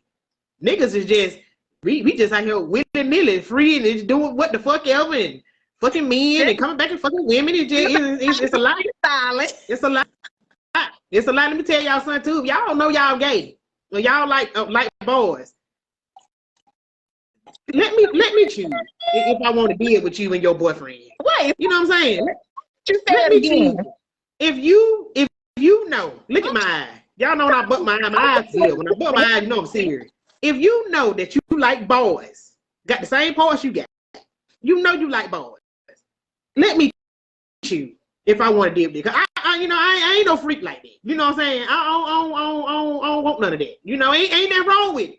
Hey, look no, it ain't nothing wrong with it for whoever likes it. It ain't that wrong with it. It cool. Okay, but let me put my disclaimer out there. If you know you like boys, don't even approach me, period. At all. Just do what you do. Listen, this conversation gonna go in a different direction, but I'm gonna let you finish. Go ahead. Let's make it happen then. Let's make it happen. No, go ahead and say what you say. Go ahead and say what you were finna say. Yeah, I mean, that's it. If you like boys, I don't want no part of that. And ain't nothing wrong with you liking boys. But don't come to me, talk about dating and talking and having relations and stuff like that. And you know that you rather put your thing in a hole that I don't, particularly like nobody putting that in. You know what I'm saying? If you know you like boys, it's fine. But don't like boys and want to like me too. I ain't with that. I don't like that. That's it. Big Lock Wise, what's going on with you, baby? Y'all send them stars out, man. I had a few folks send me some stuff. Y'all send them stars on out. Help a nigga out. Shit. Y'all up here looking at me, looking at y'all. Go ahead, Ash. What you finna say? You know what? I ain't even finna go down that rabbit hole what I'm finna go down. But if you identify as anything other than heterosexual, if you identify as anything other than that, I'm not interested. Yeah. Exactly. And I don't have anything against the LGBT Q community. That's it for now. I don't have anything against the LGBTQ community, but I'm not interested in dating anyone from the LGBTQ community. Exactly. And I'm gonna make that statement as well because I got a sister that's a lesbian. I got two sisters that are lesbians. I got a host of gay male cousins. Love them all to death. I love my cousins, my gay male cousins. I love my sisters to death. My sister-in-law, shout out to Katie Dean. Sister cousin Kia Anna, shout out to y'all. I love them to death. You know what I'm saying? And it's a judgment free with me because them folk have been there for me when some of my straight friends ain't been there with me. You feel what I'm saying? Agree. So, I have family members in the same community and I wouldn't give them up for nothing in this world. Exactly. But I'm just saying my preference. I don't want nobody that like to play in male people holes. I don't want that. I'm not interested in none of that. I really don't want you playing in my hole. Not that one anyway. You know what I'm saying? Not no thing. Maybe a finger or thumb, but not no hole. You know what I'm saying? No, I don't want that. I don't want no sausage in there. That ain't gonna work for me. Not for me. You did it. You started it. You damn started it. Yes, you did. You started it. Hey. You started it. Okay. Now we're gonna go down the rabbit hole. Let's go down the rabbit hole. And I'll push it down there anyway. Hell. These new, going back to the dating thing, and when I said these new men are interesting. Mm-hmm. Now, obviously, I'm not intimate with everybody that I date. I mean, obviously, come on, let's be honest. I ain't even gonna say that. But I ain't finna be fake. I'm finna be extremely transparent. I have been intimate with, a couple, Right. Right. And there have been some very interesting experiences with that being said. Mm-hmm. A lot of these new guys, or I don't know if they new guys or not, but this new world that we're in, this new society that we're in, a lot of stuff goes now that wouldn't have went before. Yes. You know what I'm saying? Like people are more open with what they want and what they like and what they want you to do to them or with them and for them. Yeah. Now, I'm a very open-minded individual. I like to play. Mm-hmm. I am too, to a certain extent, but not that whole. Go ahead. These men now don't have no holdbacks with letting you know that they want it back there. Mm-hmm. They don't have nothing is off limits now. Like literally nothing is off limits. Mm-hmm. And they tell you, and they will tell you that that's what they want. So when it comes to a situation like that, and you're trying to be open-minded, and because this is a new dating world now, and we're out here and we're trying to connect with new people. How do you go about? I'm open-minded, but do you do? No. Okay, I'm trying to connect the two. I'm trying to connect two topics. The part where I said I'm not interested in dating anyone from the community, but then you have these straight men who like backdoor play. Yeah.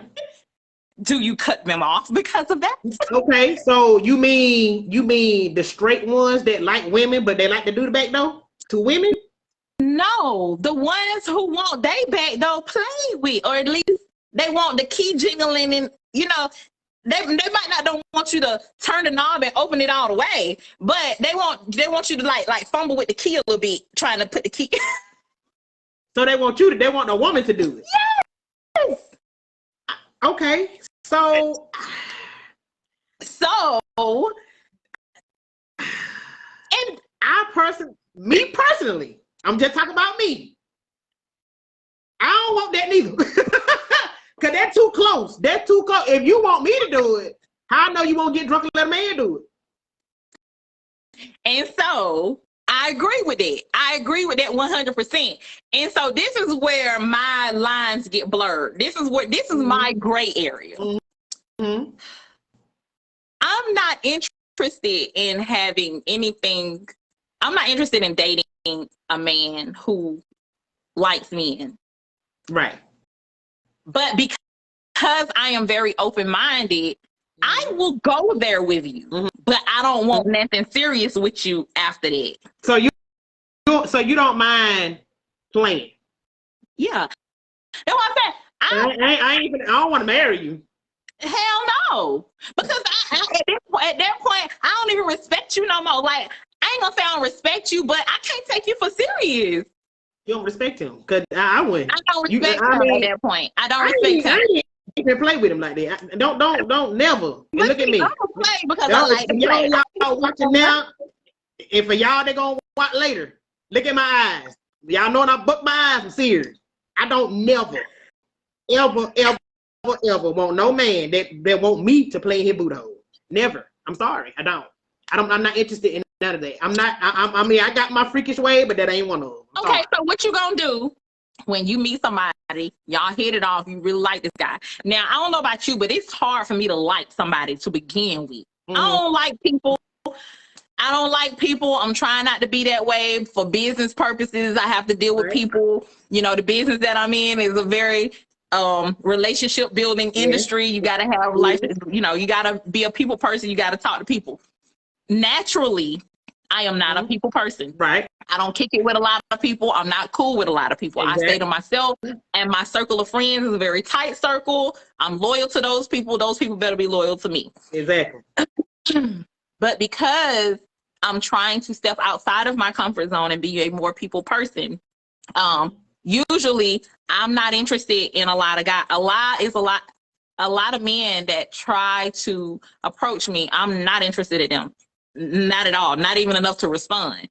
So if I am if you are one of those people who I am interested in, that means I really like you. I have a connection with you. So let's just say you come across this person that you have a genuine connection with them, and you would like to pursue whatever the relationship, whatever, the direction this situation goes, you want to pursue it.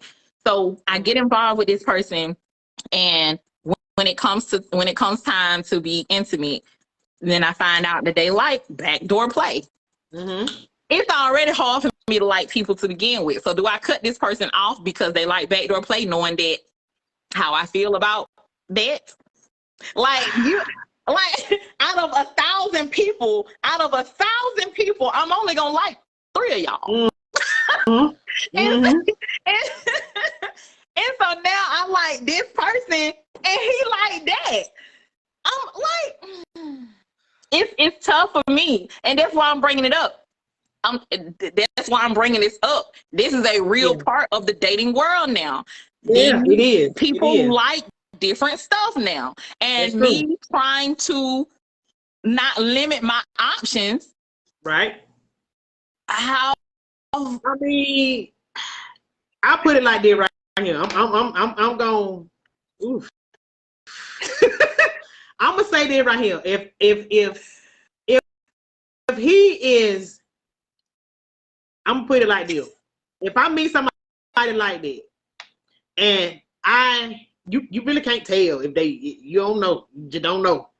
But if I don't feel like he's giving me any vibes that he would let a man fuck with him that way, and he's got everything that I want, and so he just like he want me put my finger in his butt, I might have to put my finger in his butt. Real talk. I mean, you know what I'm saying? Cause options are fucking few in this motherfucker at this point. Options are few, baby.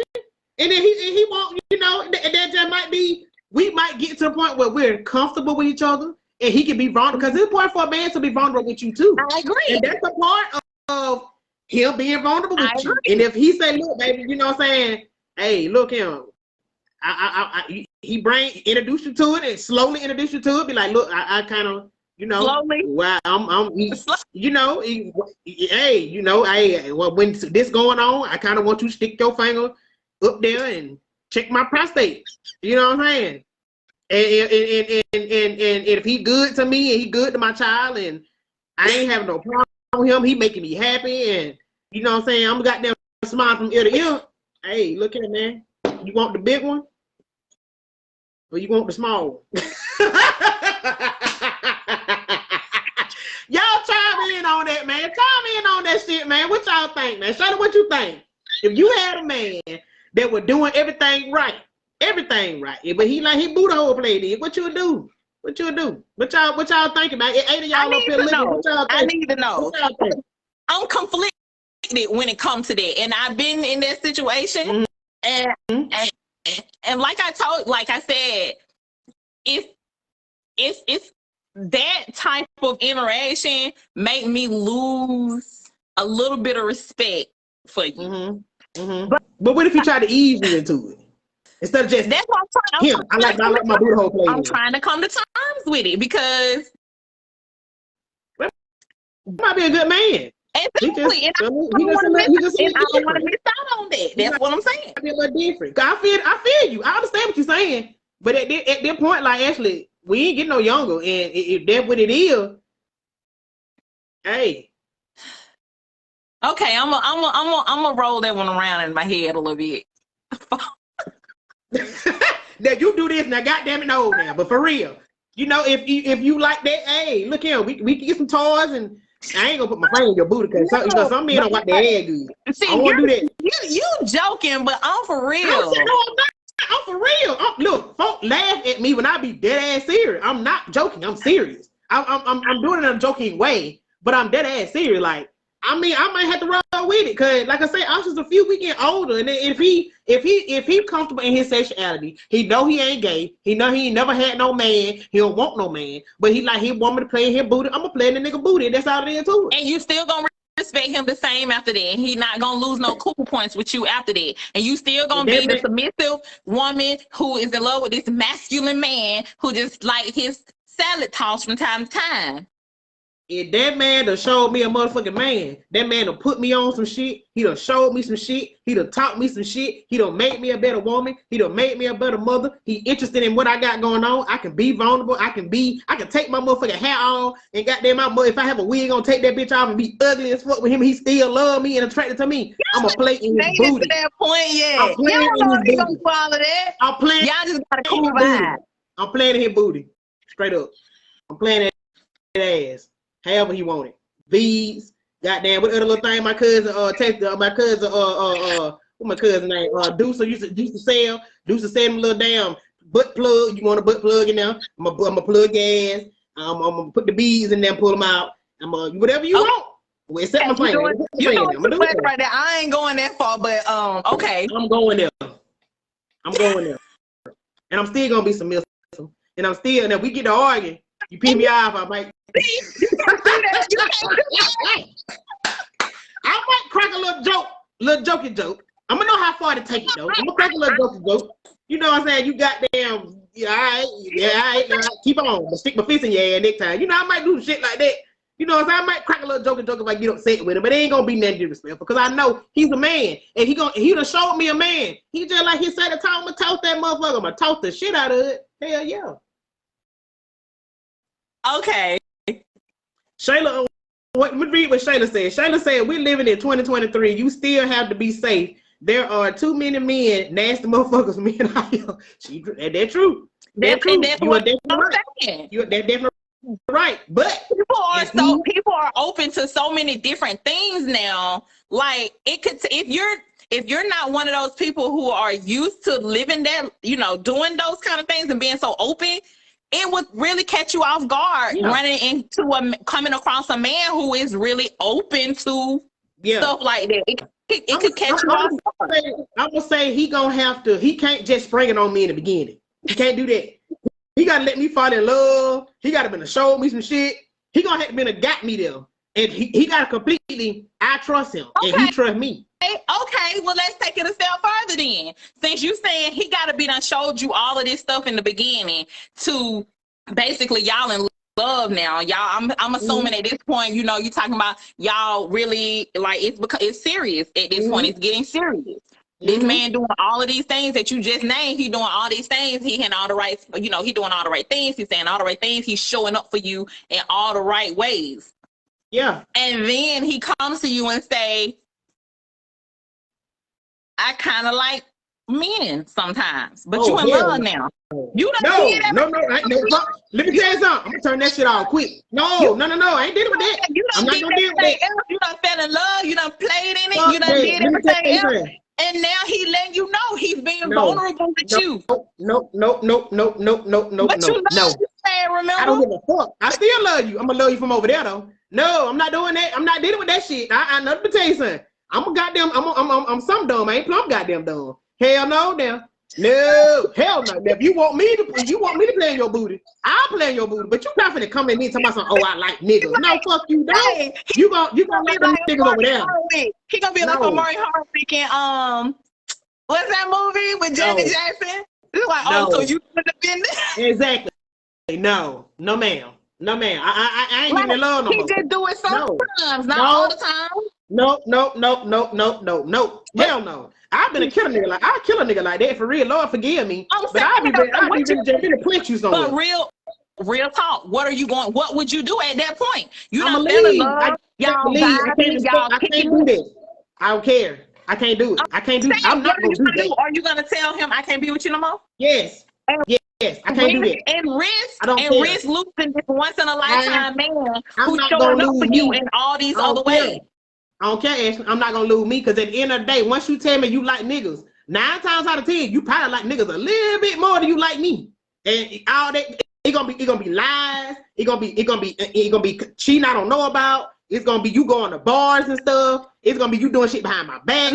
No, hell to the no. No.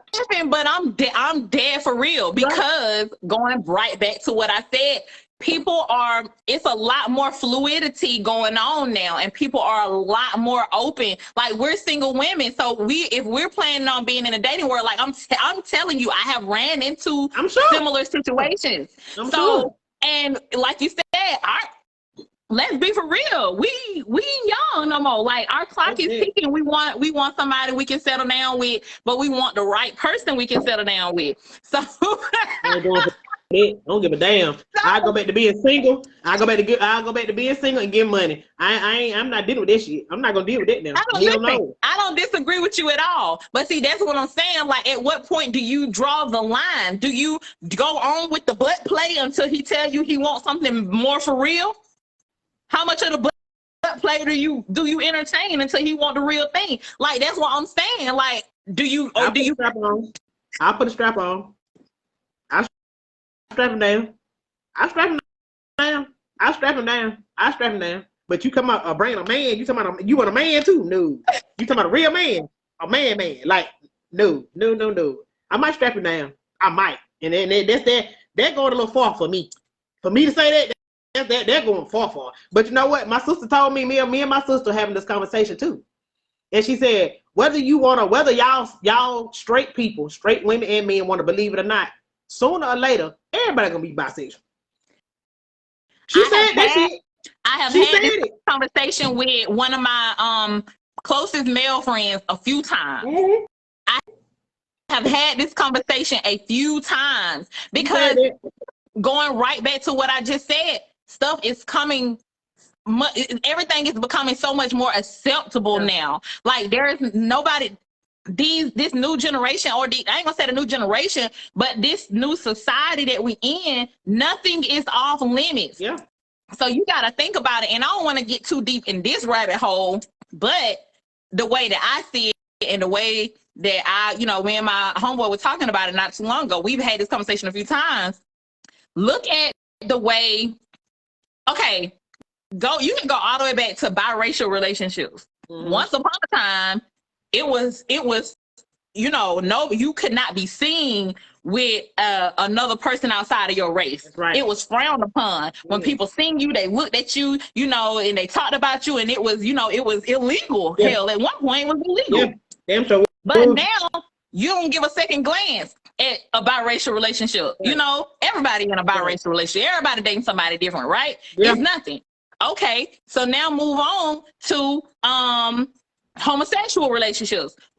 They still going through, that community still going through their transition or whatever, where it's becoming more acceptable. But once upon a time, ain't no way in hell two gay people were gonna be seen together. You know what I'm saying? Mm-hmm. But now it's not uncommon to see gay people together. Hell, it's all over the TV. It's on just about every TV show you turn on the TV. Somebody gay on the show.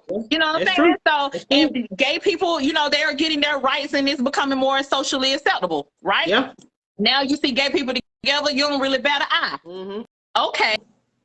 Now what's the next progression? These new generation of people, everything is becoming so socially acceptable now.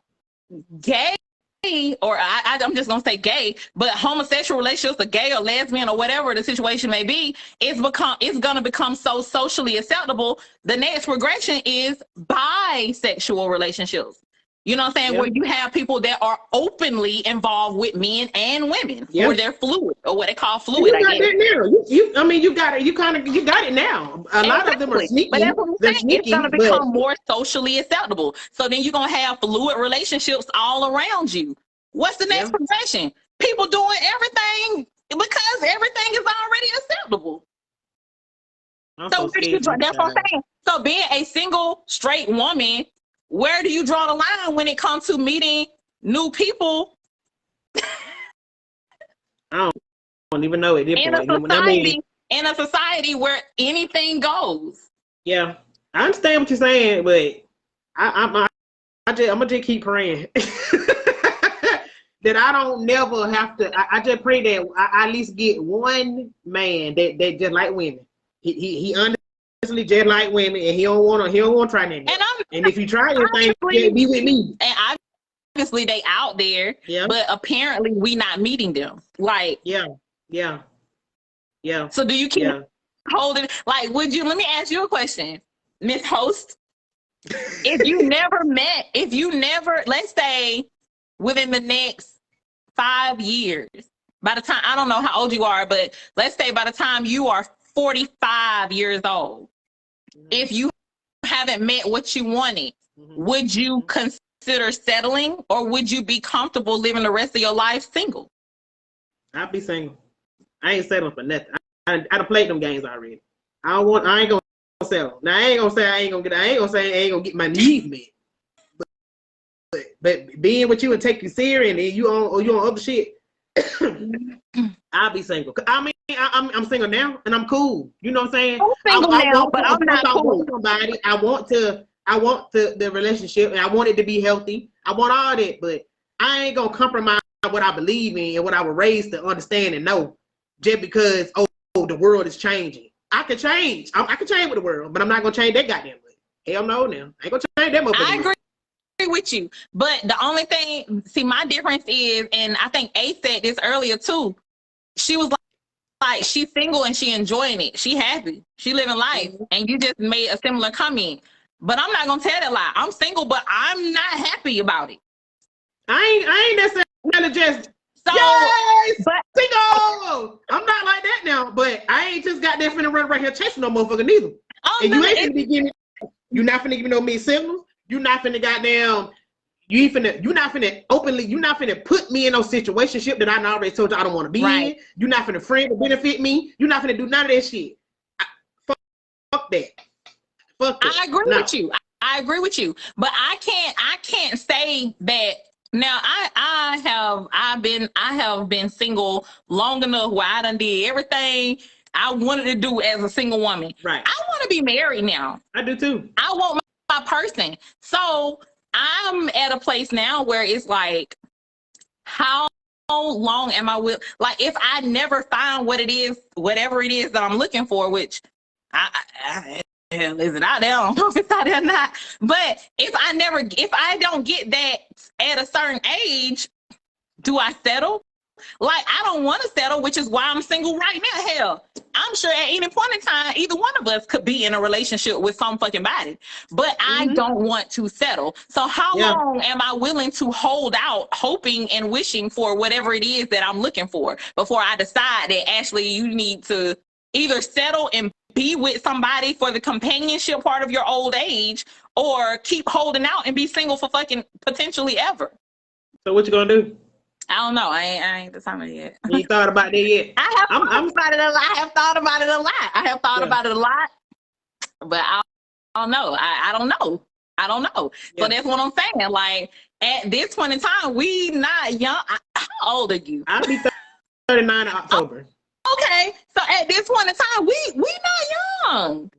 So how much older do you want to be and still not have the companion that you seek? Because a lot of this wanting to be in a relationship shit is for the companionship part of it. Somebody to experience life with, somebody to be able to enjoy life and do stuff and build. You know, you want a house, you want a family, you want a dog with a fucking picket fence, and you know what I'm saying, and build, start businesses and be able to leave a legacy for your children, which we can do that as single women. Right. But I'm assuming, because we're on this podcast, that we both would like to have a family unit at some point. Yeah. So that's what I'm saying. At what age do you decide, maybe I should just pick one of these motherfuckers who've been in my inbox for the past 10 years? I'm definitely not gonna pick one of them.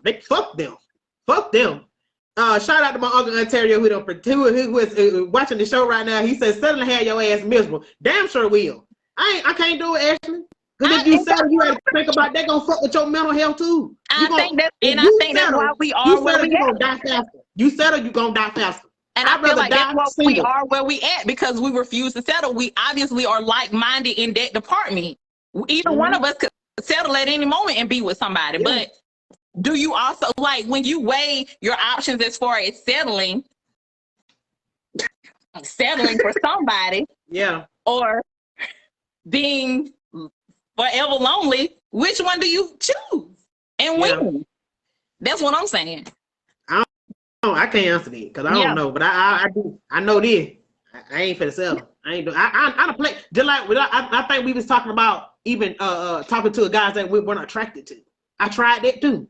That nigga, bro, he just stinks so goddamn bad. But I tried. Listen. He wasn't even my type. He wasn't my type. He was cool. He was old school dude. I think if he would have got a couple of his teeth in the back pull, he'd been straight. But he wasn't attractive in the face. You know what I'm saying? But he could dress it up. You know, so you got some ugly nigga that can dress and make themselves look better. Yeah. He could dress, and he had, you know, he had a few dollars about it, so he was well known where he was from. You could have got a teeth. I don't know what it was. I don't know if it was his teeth or he was constipated. I don't know. But he had some stinking ass breath sometimes. And I would have to stand back. You know, even when we sat at the table, I had to kind of sit back, you know, so not to smell it. You know, but he was a nice guy. You know what I'm saying? But, you know, he tried me on some lame shit, and I was just like, you stinking breath ugly motherfucker. I never would have talked to you in the first place. Here you go with this bullshit. You know what I'm saying? So even with being unattractive to somebody, I'm not finna settle. And I told my uncle about it. Let me tell you something. For y'all that don't know, me and Auntie talk about a lot of shit. And anytime I want to know about a nigga, especially he's anywhere from near Athens, close to Athens, I think he might know him. I'm going to run that nigga by my uncle first. And my uncle tell me, no go. No fucking go. And that's all it is too, because he ain't never steered me wrong. Never, ever, ever steered me wrong. Even if it ain't somebody he know, if I give him a scenario of how things been going between me and that man, my uncle going to tell me, fuck no, leave that nigga alone. He ain't about shit. And anytime I didn't listen, and I went back to him with it, I don't hear that shit, because I got them told him stupid ass. I told you don't fuck with him. I told you don't fuck with him. And he ain't never steered me wrong. You know what I'm saying? So I can't settle. I tried this shit, and then I tried with old stinking bread. My uncle told me, I told you, you ain't gonna talk that man in damn way. Shit, left him alone. I have tried it. I've tried, you know, talking to somebody that I typically would not talk to. I've tried dating somebody that I typically wouldn't date. What do you do next? They say, hey, what you do next? What you do next? I'm asking you, what do you do next? Oh, what I do next? Oh, okay. He said he told your ass too. Okay, since he wanted to be in the comments so much. What you had? What the question was? He done distracted me. Auntie, stop distracting me. What you saying? Is one of my best friends. Yeah, that my dude. He one of my best. Have been my dude for years. For years. Okay, been my dude for years.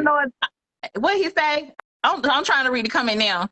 Oh, what he say? Oh, hey, I told her ass too. He told me too. He told me. He done told me a lot of stuff. But he always tell me this. You gonna do? I'm gonna tell you, but you gonna do what you want to do. Yep. Okay. Next question. What the question was? I don't remember. You said. Oh, we both trying to read the comments. I don't know. Right.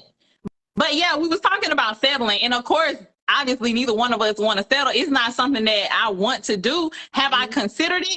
Yes, I have. I have to considered it. Hell, I've tried. We tried.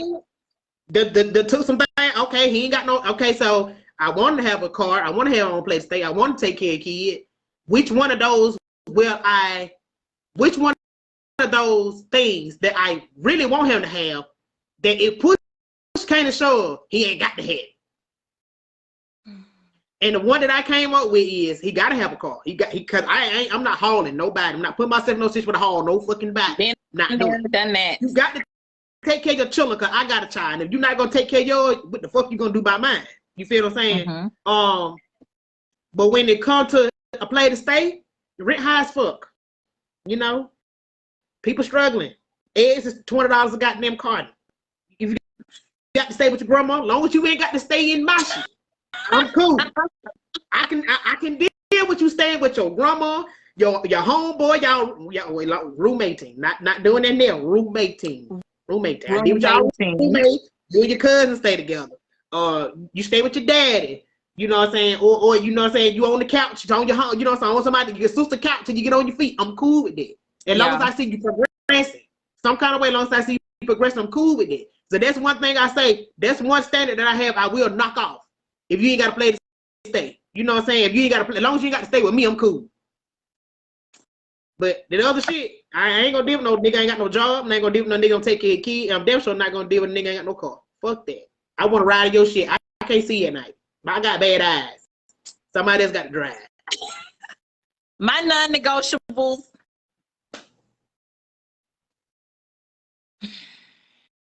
I don't have no non-negotiables. I mean, I have non-negotiables. I don't have. I think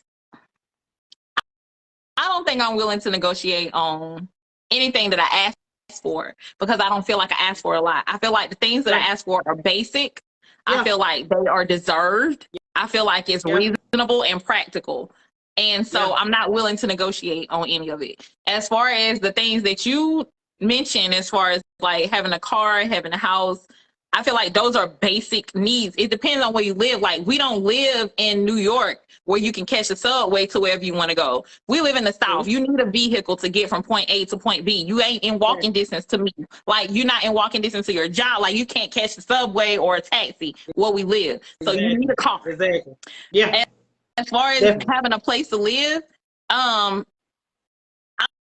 gonna take it a step further than what you said. I don't want you sleeping on nobody's couch. I want you to have a stable living situation.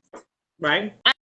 I ain't saying you got to have your own shit, but like you said, okay, if you got a roommate, that's fine. But if you crashing on your sister's couch, that's not okay with me. Because, and the reason I say that is because what's preventing you from having your own place? Yes, rent is high, but hell, I pay it, and I'm a single mom. So I feel like we do a lot of stuff as single moms. We do a lot of things that men complain about doing, but it's like, let's be for real. The mothers, most of the time, I'm going to say 85% of the time, moms take more care of the children. Even if you're not a single mom and the dad is present, 8 times out of 10, the children typically going to live with the mother. The mother is typically going to carry majority of the weight of raising the kids. Not saying that the father not involved, but she going to handle the day-to-day activities. She going to handle the responsibilities of raising that child and protecting the child on a day-to-day basis. So if I can do all of that as a single mother and still have my own place, still provide for myself, still pay my own bills, still have a house, a job, a car, and all that, and be a single mom, I feel like the least you could do is have your own place. And not your own, you could be sharing it with someone, but crashing on somebody's couch is no for me. Yeah. Because why are you crashing on somebody's couch? What are you doing with your money? I feel you. If you don't have no money, why you ain't got no money? And I'm not saying you got to have it all together, because hell, I don't have it all together. But I want somebody who definitely has the mindset of having it all together. And I understand everybody go through stuff. And if you're going through a situation where you just are temporarily having to lean on family to get you through from point A to point B, I can understand that. But if it's a long-term, if it's a long-term situation, I can understand it. So they come down. You're right. I feel it. I should have clarified that better. You're definitely right. I ain't with no long-term shit neither, because couch will get old and you need to get the fuck off your sister couch.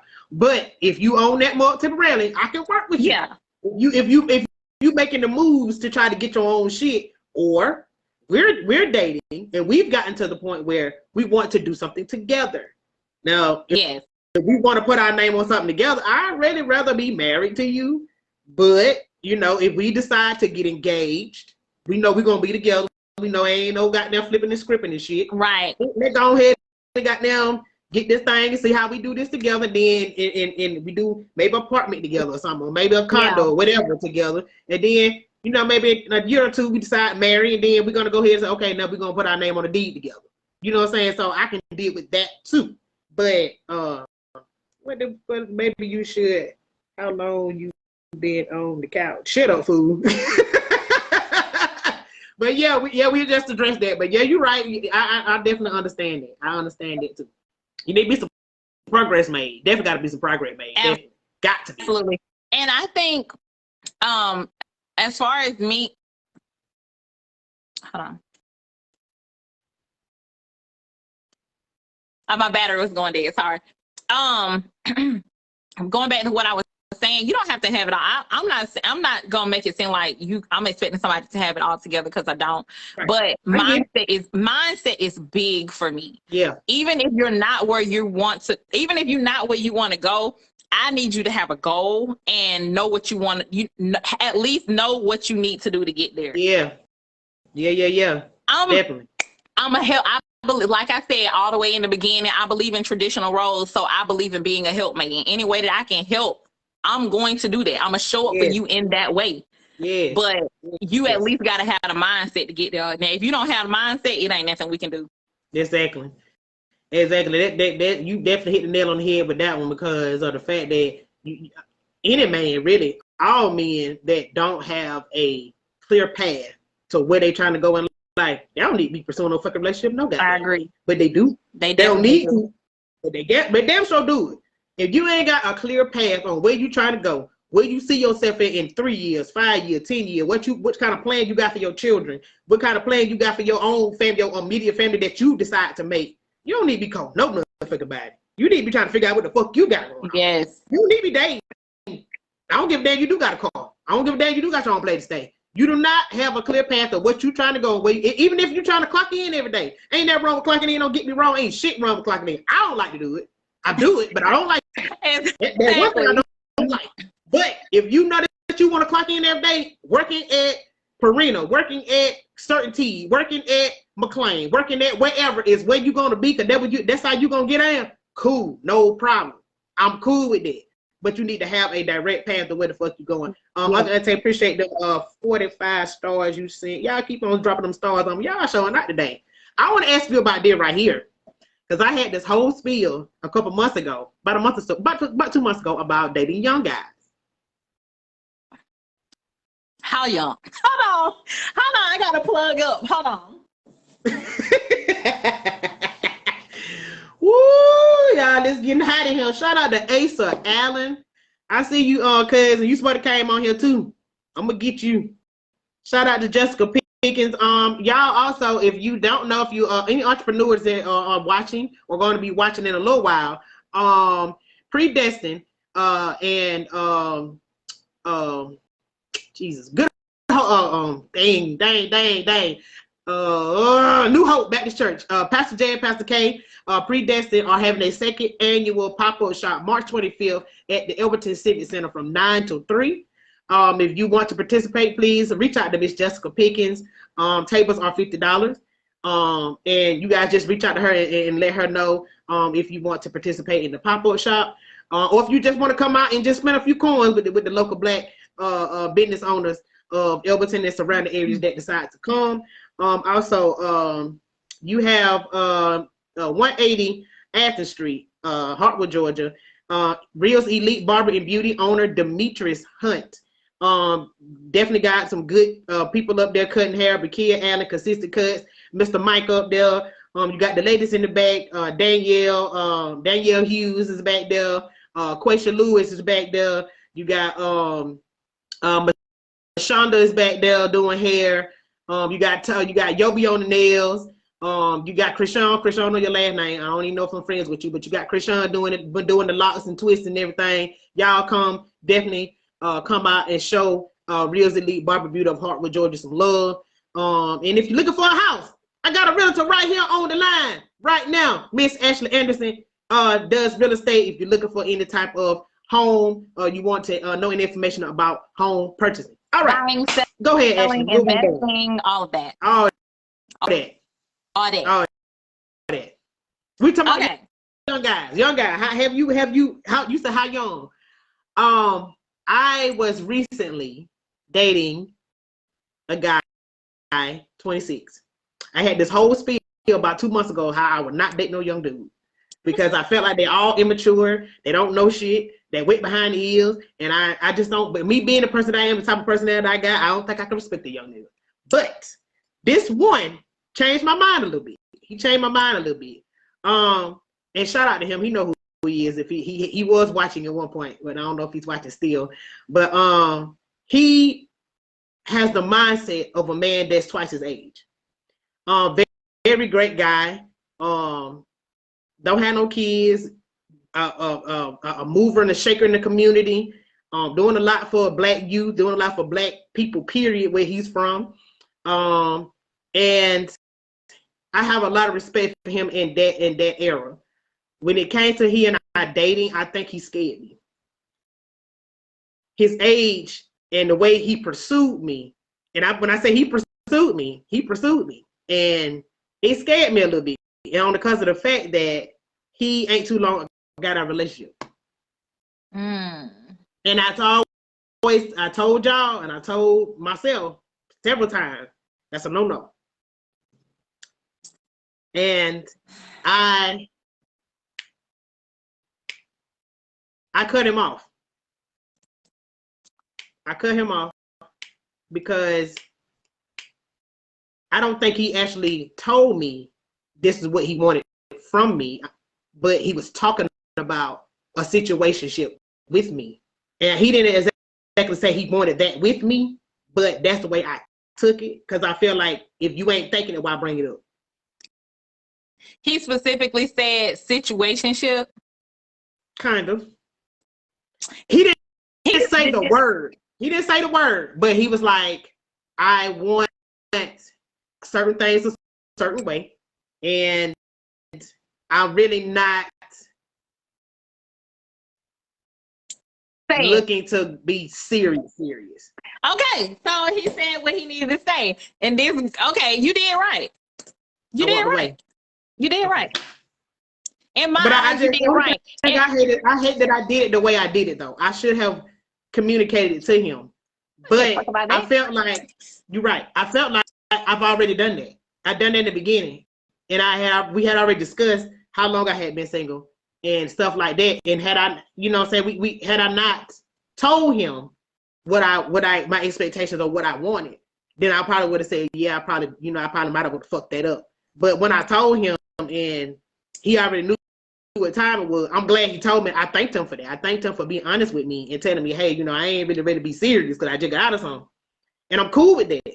But it was a disappointment, Ashley. It really was, because we had a good time. We had good times together. We talked a lot. We bounced, ideas and stuff off each other, and it was really refreshing to have a man of his age and his caliber having a conversation with me, who's 38 and he's being 26, and him able to speak to me like a man. You know what I'm saying? Yeah. And it was just like when he told me, really just told me what it was, I was just like, ugh, I don't want to deal with this. Yeah. I can relate to that 100%.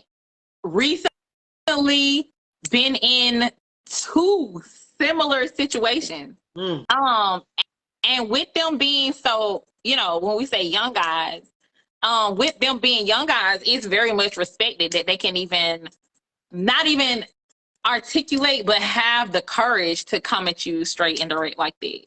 Because once upon a time, and I think this is a generation thing, once upon a time, guys wouldn't tell you nothing. Like, they would just leave you on, and just let it be whatever it was going to be. But the fact that these younger men are able to express exactly what it is that they want and what they're trying to do is very commendable. Yeah. It's very commendable. Regardless of how we feel about it, you got to respect it. Yeah. Yeah. And I did. But it still, it disappointed me a lot. You know what I'm saying? And I knew, you know what I'm saying? I knew before when he told me, when we talked about relationship, how far we, how long we had been single, but he told me, well, I've been in a 5-year and I just got out 4 months ago. I really should have capped it then, but I didn't.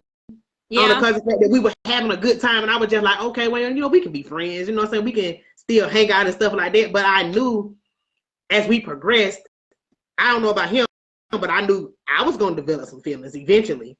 And you know what I'm saying? I ain't had no relations in a while. Been a while. I know if the right opportunity comes and it not, I'm gonna fall through the door. So I ain't want to put myself in that situation, especially with him being his age and having all that stamina he got. You know what I'm saying? He might put some on me. You know what I mean? And I be, you know what I'm saying? I couldn't put myself. I'm thinking about all this shit. You know what I'm saying? I'm thinking about all that. I can't put myself in that middle space to be that type of fool with the young ass man. You know what I'm saying? He been a fuck around there. He talking good. We dating, we courting, and then he fuck around and he done told me what it was, but then he fucked the hell out of me, and then I'm just like, I'm stuck like looking dumb. You know, it happens. I cut him off. Listen, I cut him off. I had to walk away. Unfortunately for me, I didn't have enough sense to get in. I mean, I didn't have enough sense to get out before it got to that point. Man. So once again, I had to learn the hard way. But you are absolutely right. Similar situation, similar age range. My common sense told me, get out. Leave, run, bitch. My other senses was telling me, bitch, stay in. Let's see what it like. Just see what yeah. So once again, we set ourselves up for these situations because we know better. Yep. We know better. Yep. But okay, so I'm gonna tell you about me. I'm at a place where I'm in this weird place where as much as I want to be in a serious relationship, like I need my husband to find me. As much as I want to be in that situation, knowing that I am a single woman and what I would explain, I won't quite say it's my prime, but I'm in one of those eras in my life where it's like I pretty much can do whatever I want to do, and I can live my life the way I want to live it on my own terms. I can have fun and I can turn up. So getting involved with one of those younger guys, knowing that my common sense is telling me don't do this because you know you're gonna catch feelings, knowing the type of personality that I am, and I'm a Cancer. Like, let's be for real. We fall a little easy. He is too. We fall a little easy. But being the person that I am, I know for one thing, I don't like going back. I already know I don't like a lot of people to begin with. So if I like you, I really like you. So even though my common sense is telling me don't do this, but my other senses is telling me just roll with it. You in the prime of your life. You can live life how you want to do it. You know, just go have fun with this. You know, just go have fun. Just do what you want to do. And then we get in that situation. You had enough sense to get out before it got there. Yeah. I did. No, you fell for the okie doke. Enough sense to get out before it got there. So here I am, caught up in this situation. Now I'm catching feelings, and now he already expressed to me that, you know, what the situation was, but us being hard-headed ass women, we not listening. We want shit to go the way we want to go. I can change him. I can change his mind. I can do change his mind. No, you can't. You can't change his mind, baby. You can't change his mind. And the thing is, we already knew. It's not like I didn't know that. It's not like I didn't know that. Yeah. But I got caught up in the motion. You know what I'm saying? Yeah. Yeah. So, Kendra, well, I want to recognize what Shayla said first. Shayla, when I was talking about, I got out before I got in, and she said that discernment kicked in. I talk a lot about discernment on my last couple of podcasts, and it definitely did. My discernment did definitely kick in. It kicked in, and it, like I said, man, in a way I'm glad it did, but in a way I'm just like, damn, should I just have gone a little further to see what I have? But I already know we're gonna have. So ain't no point in that shit. So my discernment kicked in. Exactly. I already do, but I stuck around. I stuck around for the heartbreak. Yeah, and Kendra Barnett said, we know how to love, but we don't know how to leave. Cancers. Yep, my baby daddy was a Cancer, and he. Hold up, pause, because I was finna respond. I was finna respond to Kendra comment. But listen, Cancer men are very different from Cancer women. Cancer men are fucking crazy. Yes. Okay. Yes. Cancer women can be a little bit crazy, but Cancer men, they different. They different. Girl, I'm a Cancer, like the fucking word, and I can't deal with Cancer men. I don't know how much into astrology you are. I'm not gonna get into it, but I'm just putting it out there. Y'all, Cancer men are different than Cancer women. Yes. We not the same. Very. I can get along with a Cancer woman. I can hang out with her. We can be cool. I can kick it with them. One of my good friends is a Cancer. Been knowing her for years. But when it comes to my baby daddy, he a good dude. He a good dude. I don't want nobody to ever think that he ain't no good dude. He's a good guy. He just a little fucked up. You know, he a little fucked up. Just a little bit. He's a little fucked up. He just probably him a good woman too. But it ain't gonna be me. But he don't mean like you said, girl. We not the same. Them niggas is emotional. And if they like you, I even felt this with my young friend. Even when if they like you and they don't want to go a certain place with you, them feelings won't let them. Damn, they won't let them let go. But you still gotta walk away, because like I said, that young boy, if I would have went the distance, and like I said, the right situation would have came about. He was talking about going on vacation and shit, and I'm like, I'll go somewhere and I'll spend a night with you. Oh, we gonna fuck, and that's all it is. So I'm gonna draw you. Somebody draw coming on, and that's all it is. Too. Okay, getting back to the topic of where we started. I don't know how we ended up over here on the campus, but getting back to where we started with dating the young guys. Okay. What I will say is, as far as my experience has been, you were saying you had a lot of drawbacks because he was so young. You were like, I'm not dealing with the young dudes. Young dudes today is not young dudes 15 years ago. No, young dudes today is not the young dudes back whenever the fuck. These men now, and I have to call them men because they on their shit. Yeah. I know several young men who are on their shit. They are business minded. They are responsible.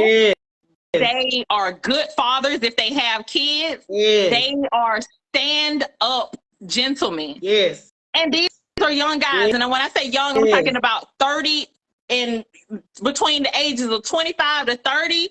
They got it going on. And in addition to them having that shit together, even though they may not be where they're trying to go, these men are the ones that are applying the most pressure. Girl, what the fuck you talking about? These young dudes are applying the most pressure. And when I say that, I'm talking about they the ones who's trying to take us on dates. They trying to see us. They trying to ask about my shit. Don't ask about my child first of all, but they doing it. These are stand up guys. These young dudes today is not young dudes 10, 15 years ago. No. This new generation of young dudes, they know what they want. They know what they need to do to get it. They working. They making money. They business minded. They have a vision. Yes. And if you, like you said, before you was like very standoffish to them, but if you open up to them and start listening to them talk, it'll make you have a whole new mindset about these young dudes, because it's like, oh, well, damn, you coming like that? Girl, that's what I'm saying. When I tell you, this man asked me out 3 different times before the first 2 times I ignored him because I thought he was just joking. I thought he was just playing around. I thought he was just fucking around. He ain't just fucking with me. He asked me again. I was like, oh, no. He asked me again, but this time he came direct, like time, place, told me where to be, what time to be there, where we gonna meet at. I'm telling you, guided me all the way from Georgia to South Carolina. Yeah, that type of shit. That type of shit. Y'all niggas 45 years old ain't doing it like that, huh? I don't know what caused the shift in the mindset, but it's definitely something. And I would say, one of the situations with the young guy, even though he had his shit together, I'm talking about he had his shit together, he was applying pressure in all the right places, but he had a new baby, so that was a no-go. Yeah. So he just, he was young, but he caught up. So off limits. Because I already know, because we're gonna be like, we don't hear talking about, the young dudes, they applying pressure, they got it going on, they did. Okay, well, why we ain't with them? Because they still, at the end of the day, they still men and they still got shit going on. But what I'm trying to say is, don't discredit these young guys thinking that, they young, they immature, they ain't got nothing going on. That's not true. It's definitely they got it going on. They got it going on. Y'all hear me saying this out my mouth. If y'all saw my live a couple months ago when I talked about, I don't want to date no young guy. I take it back. I take it the fuck back, because my ex was a young guy. He was 30 years old. At the time when I met him, he was 30 years old, had his own house. He had his goddamn, he called a little raggedy, but they were paid for it. The motherfucker point A to point goddamn B. You know what I'm saying? He believed in being a protector. He was raised by his daddy. You know what I'm saying? He come from an old school type of family, you know what I'm saying? Old school raising. So he was a very country ass, stout, big, look at him. That nigga could fix some shit. That nigga got them drop a motor and motherfucking train frame ish. You feel what I'm saying? I'm dead ass. And even with the young guy that I was just talking about previously, you know what I'm saying? Like, I mean, the boy got the shit to my speak, articulate very well. A lot of being by himself, doing a lot in the, like I said, doing a lot of community. That was the first turn on. The fact that he doing so much in the community with other young guys, you know what I'm saying, high school kids and stuff like that. And and I'm gonna put this out there too. If he's watching or have been watching, I want to apologize to you for the way I walked away, because though I already told you, you know what it was, I still should have. We were to the point where I could have communicated. So that was me being selfish, because I was disappointed and wanted what I wanted, and I knew I couldn't have it. Get into the comments though. Yes, the comments. Okay. Mikhail Thomas said major pressure, and if they don't have it together, they will get it together. I definitely agree with that to an extent. Sandra Nash said because they are raised by a strong black mother. My son is 30 years old, and I always taught him how to treat a woman. Shout out to you, Miss Sandra Nash. Let me see who else we got here. Got in here. Shout out to my cousin Asa Allen. Thank you, girl, for the 310 stars. Appreciate it. She said, hey, cousin, here with my pen and notebook, taking notes because I keep meeting the wrong guys and I'm sick of it. You supposed to be on this damn show too, and you still ain't came, but it's all right. I know you be working. It's okay. That's pretty much all we had from there. Yep. She said, taking notes. I wish I could provide some insight, baby. But you are though. What we're doing. How old are you, Ash? 36. Okay, so what we're doing and what I'm doing with this podcast, it really was just, I want to shine light on Black excellence around Northeast Georgia. But I eventually I'm going to venture out to the Carolinas and other areas as well. And it was all about business. You know, I want business-minded people on my show to showcase what they got going on, because a lot of folks don't know about that, but I'm going to wake their ass up. That was my initial thing. But also mental health. And we need to talk, we need these conversations that we're having about us. We got to have these conversations because of the fact that ain't nothing stronger than the Black community. For real. If we want to really get our shit together, like stop all this old stupid extra ass shit, like we can take this motherfucker over, and they know that shit. I agree with it. We ain't got the mentality yet. I think I think I might not live to see it, but I think it's gonna come. I think it's gonna get to a point where we gon' reparations is old, and the revolution it gonna be televised. It gonna happen. I really got a feeling that the new generation of young folks is they ain't interested in working for nobody. They're interested in building their communities. They're interested in being themselves. They're interested in not being chastised or bullied, or they're a different breed of group. You know what I'm saying? They really are. And we need to have these conversations about relationships, because we need to figure out what is going on. You know what I'm saying? What is going on between Black men and Black women? We are the strongest entity together. That's America's nightmare. Black women and Black men together in a family unit is America's fucking nightmare. It's true. They know if we get that shit right, they know what time it is, man. And we got to have these conversations because it's inevitable. We need to have them. We need to find out what the fuck going on. And like I said, I want to get some guys on here. I don't want to be the one to host it. I want a man to host it under my podcast name. And I want to get some guys on there to talk about the same shit we talking about. Because I know some of y'all sick our ass too. I'm sure of it. I'm certain of it. You know what I'm saying? Certain of it. I'm certain of it. I see it all the time on social media. Y'all sick of our ass. Because it's some of us, not all of us. Some of us have requirements for men that are fucking impossible. They're impossible. And I'm going to tell you why I say that. You got some women that don't pay their own goddamn bills. Pay their own rent. They ain't doing shit for their own children, but expect a man to come in and do it all. I guess that, but you know what? With that being said, I can't relate to that. I can't Me relate to neither. that. I would have to hear from a group of women who are doing that or who feel that way. I Because see I him. can't relate to that. I see him. I know it's going on because I hear men talking about it all the time. It's happening. I see him. I done seen it before. I done seen it several times. You got female there when I say about these sorry ass women. You got some sorry ass women out here. Like, and you got some sorry ass women that depend on a man totally. Like, if you ain't bringing X amount of dollars to the table, they ain't fucking with you. And they might not have shit.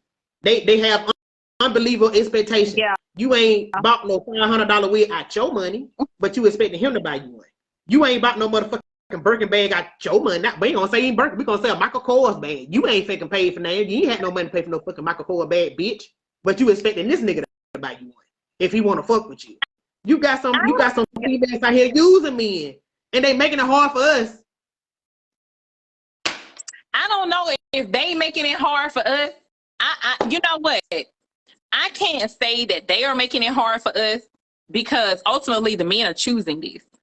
The men know what women are out here. They know what these women are about before they get involved with them, and they choosing them. Yeah, that's true. That's true. So, I agree with that. I agree with that. I don't ask for nothing that I can't provide for my damn self. Exactly. And I don't hardly ask for nothing anyway, period. Exactly. But why they choose them though? Huh? Is it the aesthetics? Is it the aesthetics? Possibly.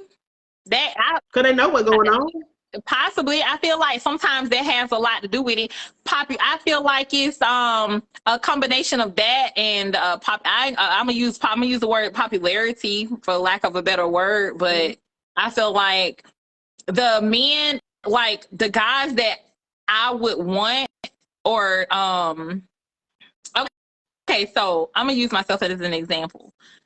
I feel like I want to date for the direction that I'm going, not where I came from. Right. Exactly. And so for me, that's a man who is ambitious with goals, and I already said this earlier, but you got to have a vision. You got to want something better in life. Like, I don't want to live a stagnant life. I don't want to live a mediocre life. Right. I want to live a prosperous life. I want my blessings to overflow. I want my relationship to be successful. I want I want more, basically. I want more. And so therefore I want to date a man who wants more out of life. So I feel like for the men who are there, a lot of times, and some of y'all might hate me for this, but I feel like the men who are there, the men who are in that genre of men who I would like to date, they have so many options. So they're going to choose the ones that are more popular, who are more aesthetically pleasing, or who, maybe the body did, or they slim, or I don't know, hell, maybe they, whatever they are, they're going to choose the ones that they deem are top tier. Even though they may just be top tier physically or aesthetically, but maybe not mentally or emotionally. They lack the emotional intelligence. They usually would it be. Right. They usually would be. It be the aesthetics. Yeah. The bitch can't goddamn work her way out of a fucking paper bag. They usually would it be. But because they can pretty much those men, the men who we would want, they basically got the pick of the litter. So let me ask you this right here: with men that rather choose the aesthetics over what's real, do you think that's a mindset thing? Yeah. Do you think that's an immaturity level? Yeah. Without question, because even though I will say this, a lot of men have come to the realization, like, they done did that, they done lived their life, they done played, they done had the beautiful women, or they done had whatever they consider is, a trophy. But so I will say, I do feel like a lot of men have come to the point where they no longer necessarily date for looks, but it still plays a big part in their attraction. And so therefore, even though they may, I see a lot of guys say, oh, it don't mean that, how she look, that shit played out. Okay, but that's still what attracts you to her. So they date for the attraction first. Now we all know that men are very visually stimulated creatures. We know this. It's a fact. It's been proven many, many times. Yes. So they're going to be attracted to those people first, and then between those people, they're going to choose who has the most, who's the most beneficial out of those people. Yeah. I think I'm a nigga too, though. I mean, at this point, you got. I mean, I know I might be a little too old for something, but you got to be a pleaser to my eyes, and that's how I got to want to jump on you. You know what I'm saying? Listen. I'm not disagreeing with you on that. I'm not disagreeing with you on that at all. I can't see myself with no ugly dude. Okay, I'm gonna leave it right there. Yeah, exactly. I mean, I used to have this thing about big guys. Like when I was younger, I ain't want no big fat ass nigga. Hell no. But now I don't mind a little stomach. I done got to the point now. I don't want no skin. I don't want no real skinny. No real little just no paper thin. You gotta have a little back. Now I want me a little stomach. You know, I'm cool with a little belly. You know what I'm saying? I'm cool with a little belly, a little swell around the ankle a little bit. I'm cool with that. You know what I'm saying? At this point, real talk. But as far as like just real little, nah, I don't want no real little man. But you know what I'm saying? I don't really like real short. Real short, little inch high private eye. I don't want that neither. You know what I'm saying? And then you know, I've listened to Steve Harvey. He said, you know, sometimes we get to the point where at our age, that wasn't Steve Harvey. They were but that fucking name I couldn't stand. That done died. What his name is? Kevin Samuels. That's him. That fucker there. Him. He said, you know, at a certain age, you know, we a little too old to be talking about, you know, standards, not standard, but aesthetics and women. You know what I'm saying? Kevin Samuels was a motherfucker. Y'all know he was a motherfucker. He was a motherfucker talking about, you know, single women with kids as leftovers and all that old extra ass shit. Like niggas with a whole bunch of children ain't fucking leftovers too. Know what the hell he had going on will make you rest in shit. Lord forgive me. I said what I said about y'all. Some of y'all daddy. They didn't have no daddy. Make you rest in shit. Yeah, but we just been yes, Shayla, exactly. Whoever listened to that man is crazy. Damn sure he is. Now I will say that much. Kevin did make some good points. He really did. He made some good points. I ain't gonna say everything he said was just fucked up. It was just, I think, more or less his delivery and how he you know, even though, you know, he was saying a lot of shit that was true, it was just like when he got with the women sometimes, he just chunked them off. You know what I'm saying? Just chunked them off with no regard for feelings or anything. And it was just it wasn't a protecting factor. You know what I'm saying? You want to tell me something that's something I need to know. Say it in a protective way. You know what I'm saying? Don't just goddamn chunk me the fuck out like I ain't got no fucking feeling and just tell me, oh well, you got a child and your baby daddy, you and your baby daddy went together. So when another man meets you a leftover. Men got 3 and 4 and 5 motherfucking kids too. So what that make them? You know what I'm saying? They leftover too. So why we can't be chosen because of the fact that we had a child in a previous relationship, but they done had 4 or 5 kids in previous relationship, but they can be chosen. Like that was weird to me. But I ain't gonna say he didn't make some good points because he did. But fuck Kevin Samuels. What you finna say? As far as Kevin Samuels is concerned, I didn't. I feel like a lot of men resonate with what he said, but I also feel like a lot of what he said was unrealistic for. I feel like Kevin Samuels' point of view only applied to a small demographic of men. Yeah, definitely. Although a lot of men took what he said to heart and try to have that same ideal. But that ideal didn't necessarily apply to them because they went in his status or tax bracket. Yes, definitely. But I do agree. I do agree 100% that, and it goes back to what I was just saying about men of a certain stature having their pick of the litter. That's basically the concept that Kevin Samuels taught. once you get to a certain tax bracket and you're a certain type of man, making a certain type of money, carrying yourself a certain type of way, you want the pick of the litter. Yeah, definitely. But I think a lot of times we get too caught up in what we think the pick of the litter is. Yeah. And I think men more often than women think the pick of the litter is an aesthetic component. Yes, when actually it's not. Yeah. So I don't know. But it's just my a lot of y'all don't pass us some good women. Young and old. Y'all don't pass us some good women with them aesthetic shit. You know, some of y'all too old for that shit. Now some of y'all got between 25 and I'm gonna say 25 and 33.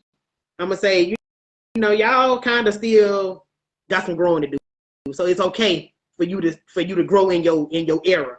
But y'all motherfucker 35 plus with 2, 3 kids, 4, 5 baby mama, man, sit your stupid ass down somewhere, boy. You ain't no pick of the litter for you. It ain't. You better goddamn get with somebody to sit the fuck down. Somebody gonna accept all you and all them chilling and them crazy ass baby mamas you got. You know what I'm saying? Not directed to the one that got they baby they got may have multiple baby mothers, but have they shit under control. Not them. Not the real men. Because you got some men that have 2 and 3 baby mamas. You know what I'm saying? They might have didn't make good on being a family with those women, but those women got respect for that man. And if he decides to get into a relationship with another woman, it ain't gonna be no drama. Right. But then you got some that ain't got no backbone, or he got one and he just like dramatic ass shit, so that's the way he rolled. I call them bitch ass niggas. And there's a lot of bitch ass niggas. It's a lot of them. It's a lot of them. It's full of them. It's the fucking water is turned fucking brown because of them bitch ass niggas. They don't know how to hold their own and want to keep doing a lot of fuck ass shit doing it between women and have them fighting and fussing, which can't always blame the fuck ass nigga, because some of y'all hoes is a lot of them play into that. A lot of them play into that concept as well. Mm-hmm. I don't know. It obviously you cannot boil any group of people down to a baseline. You can't boil any group of people down to a baseline, but I mean, a lot of components play into it. I think a lot of things play into why people are the way they are, not just men, not just women, but a lot of things be the same. You got women who ain't shit. You got men who ain't shit. Right. And a lot of times the men that we think are the shit, they really be ain't shit. They be ain't shit. When you start peeling back the layers, they really be ain't shit. Yeah. They just look like they got shit going on, and they really don't have shit going on. We fall in love with what we think a person is before we meet them, and then when we meet them, a lot of times, a lot of stuff is exposed. I love them representatives. The representatives. The benefit of the doubt with your ass will get you every time too. Every time. Rashad Allen said, I could care less of the pick of the litter. Just give me a little hood and a little education. Yes. That's awesomeness. That is awesome. I like that. I like that, Cole.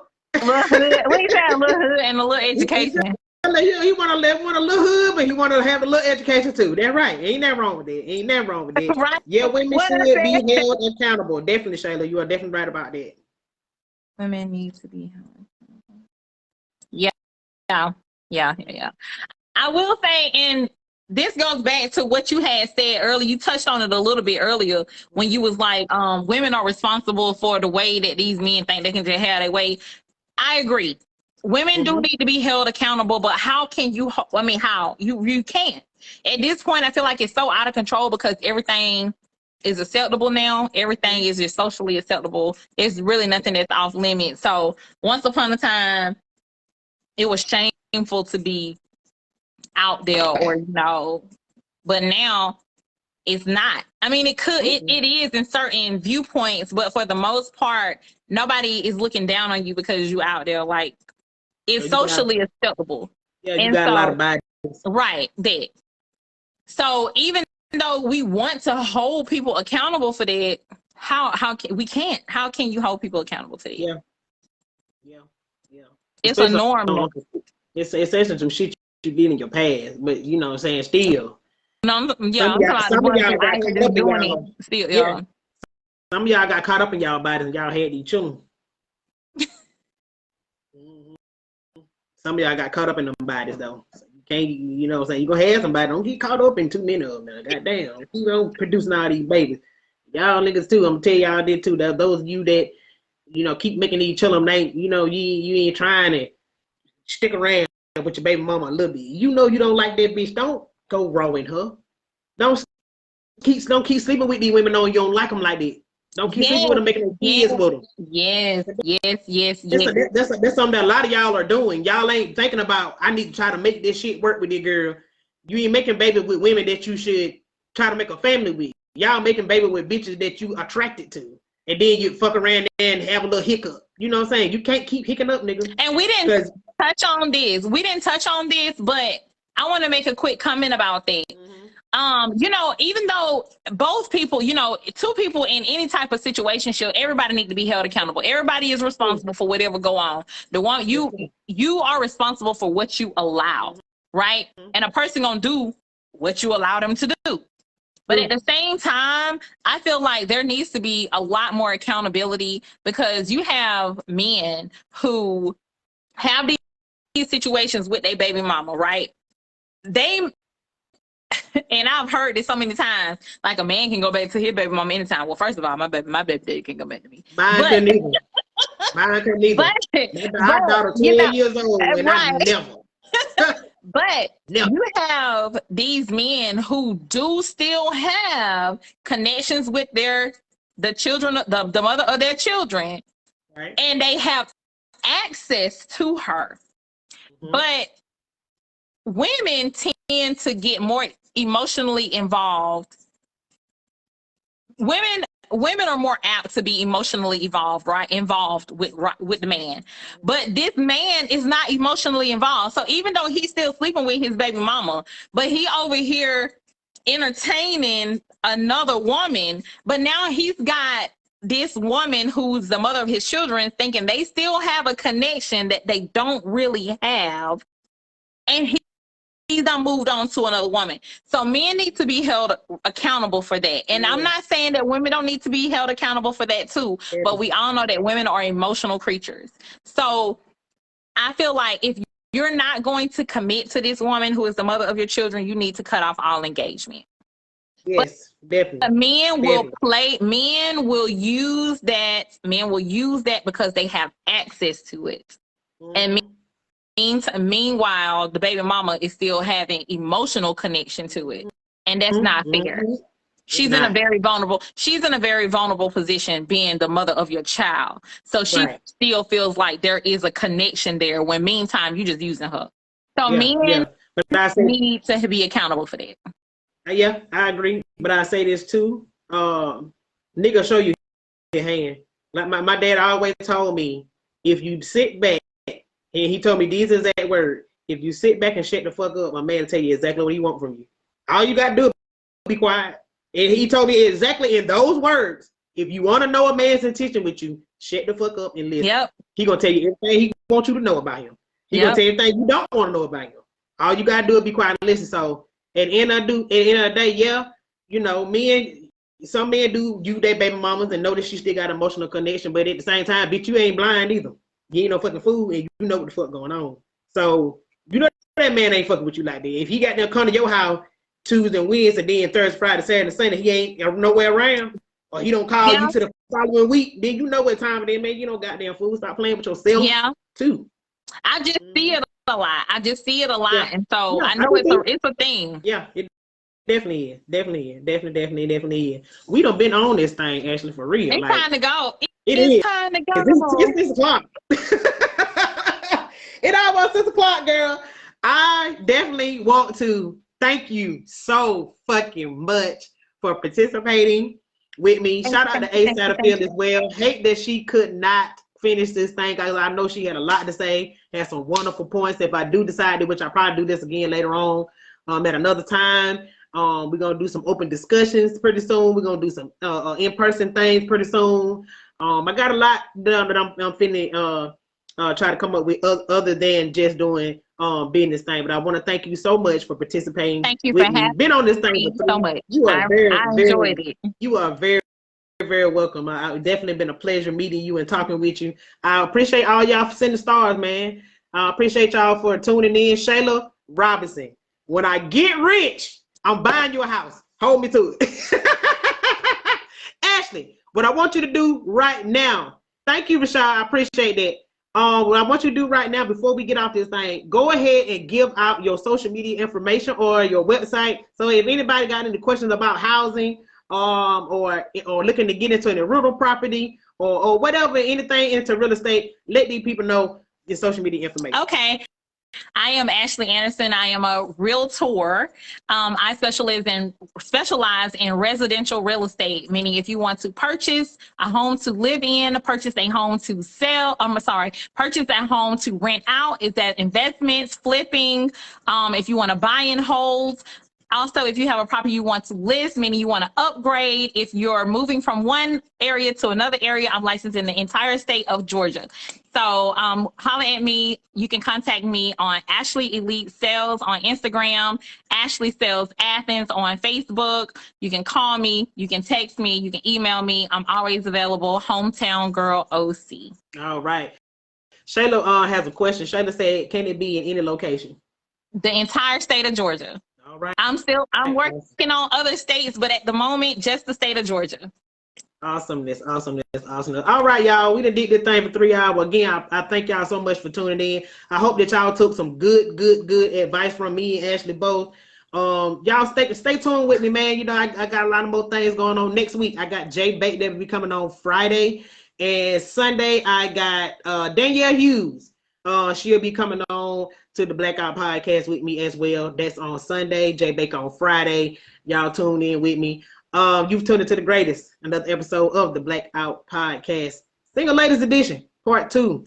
If you ain't about the Blackout Podcast now, peace.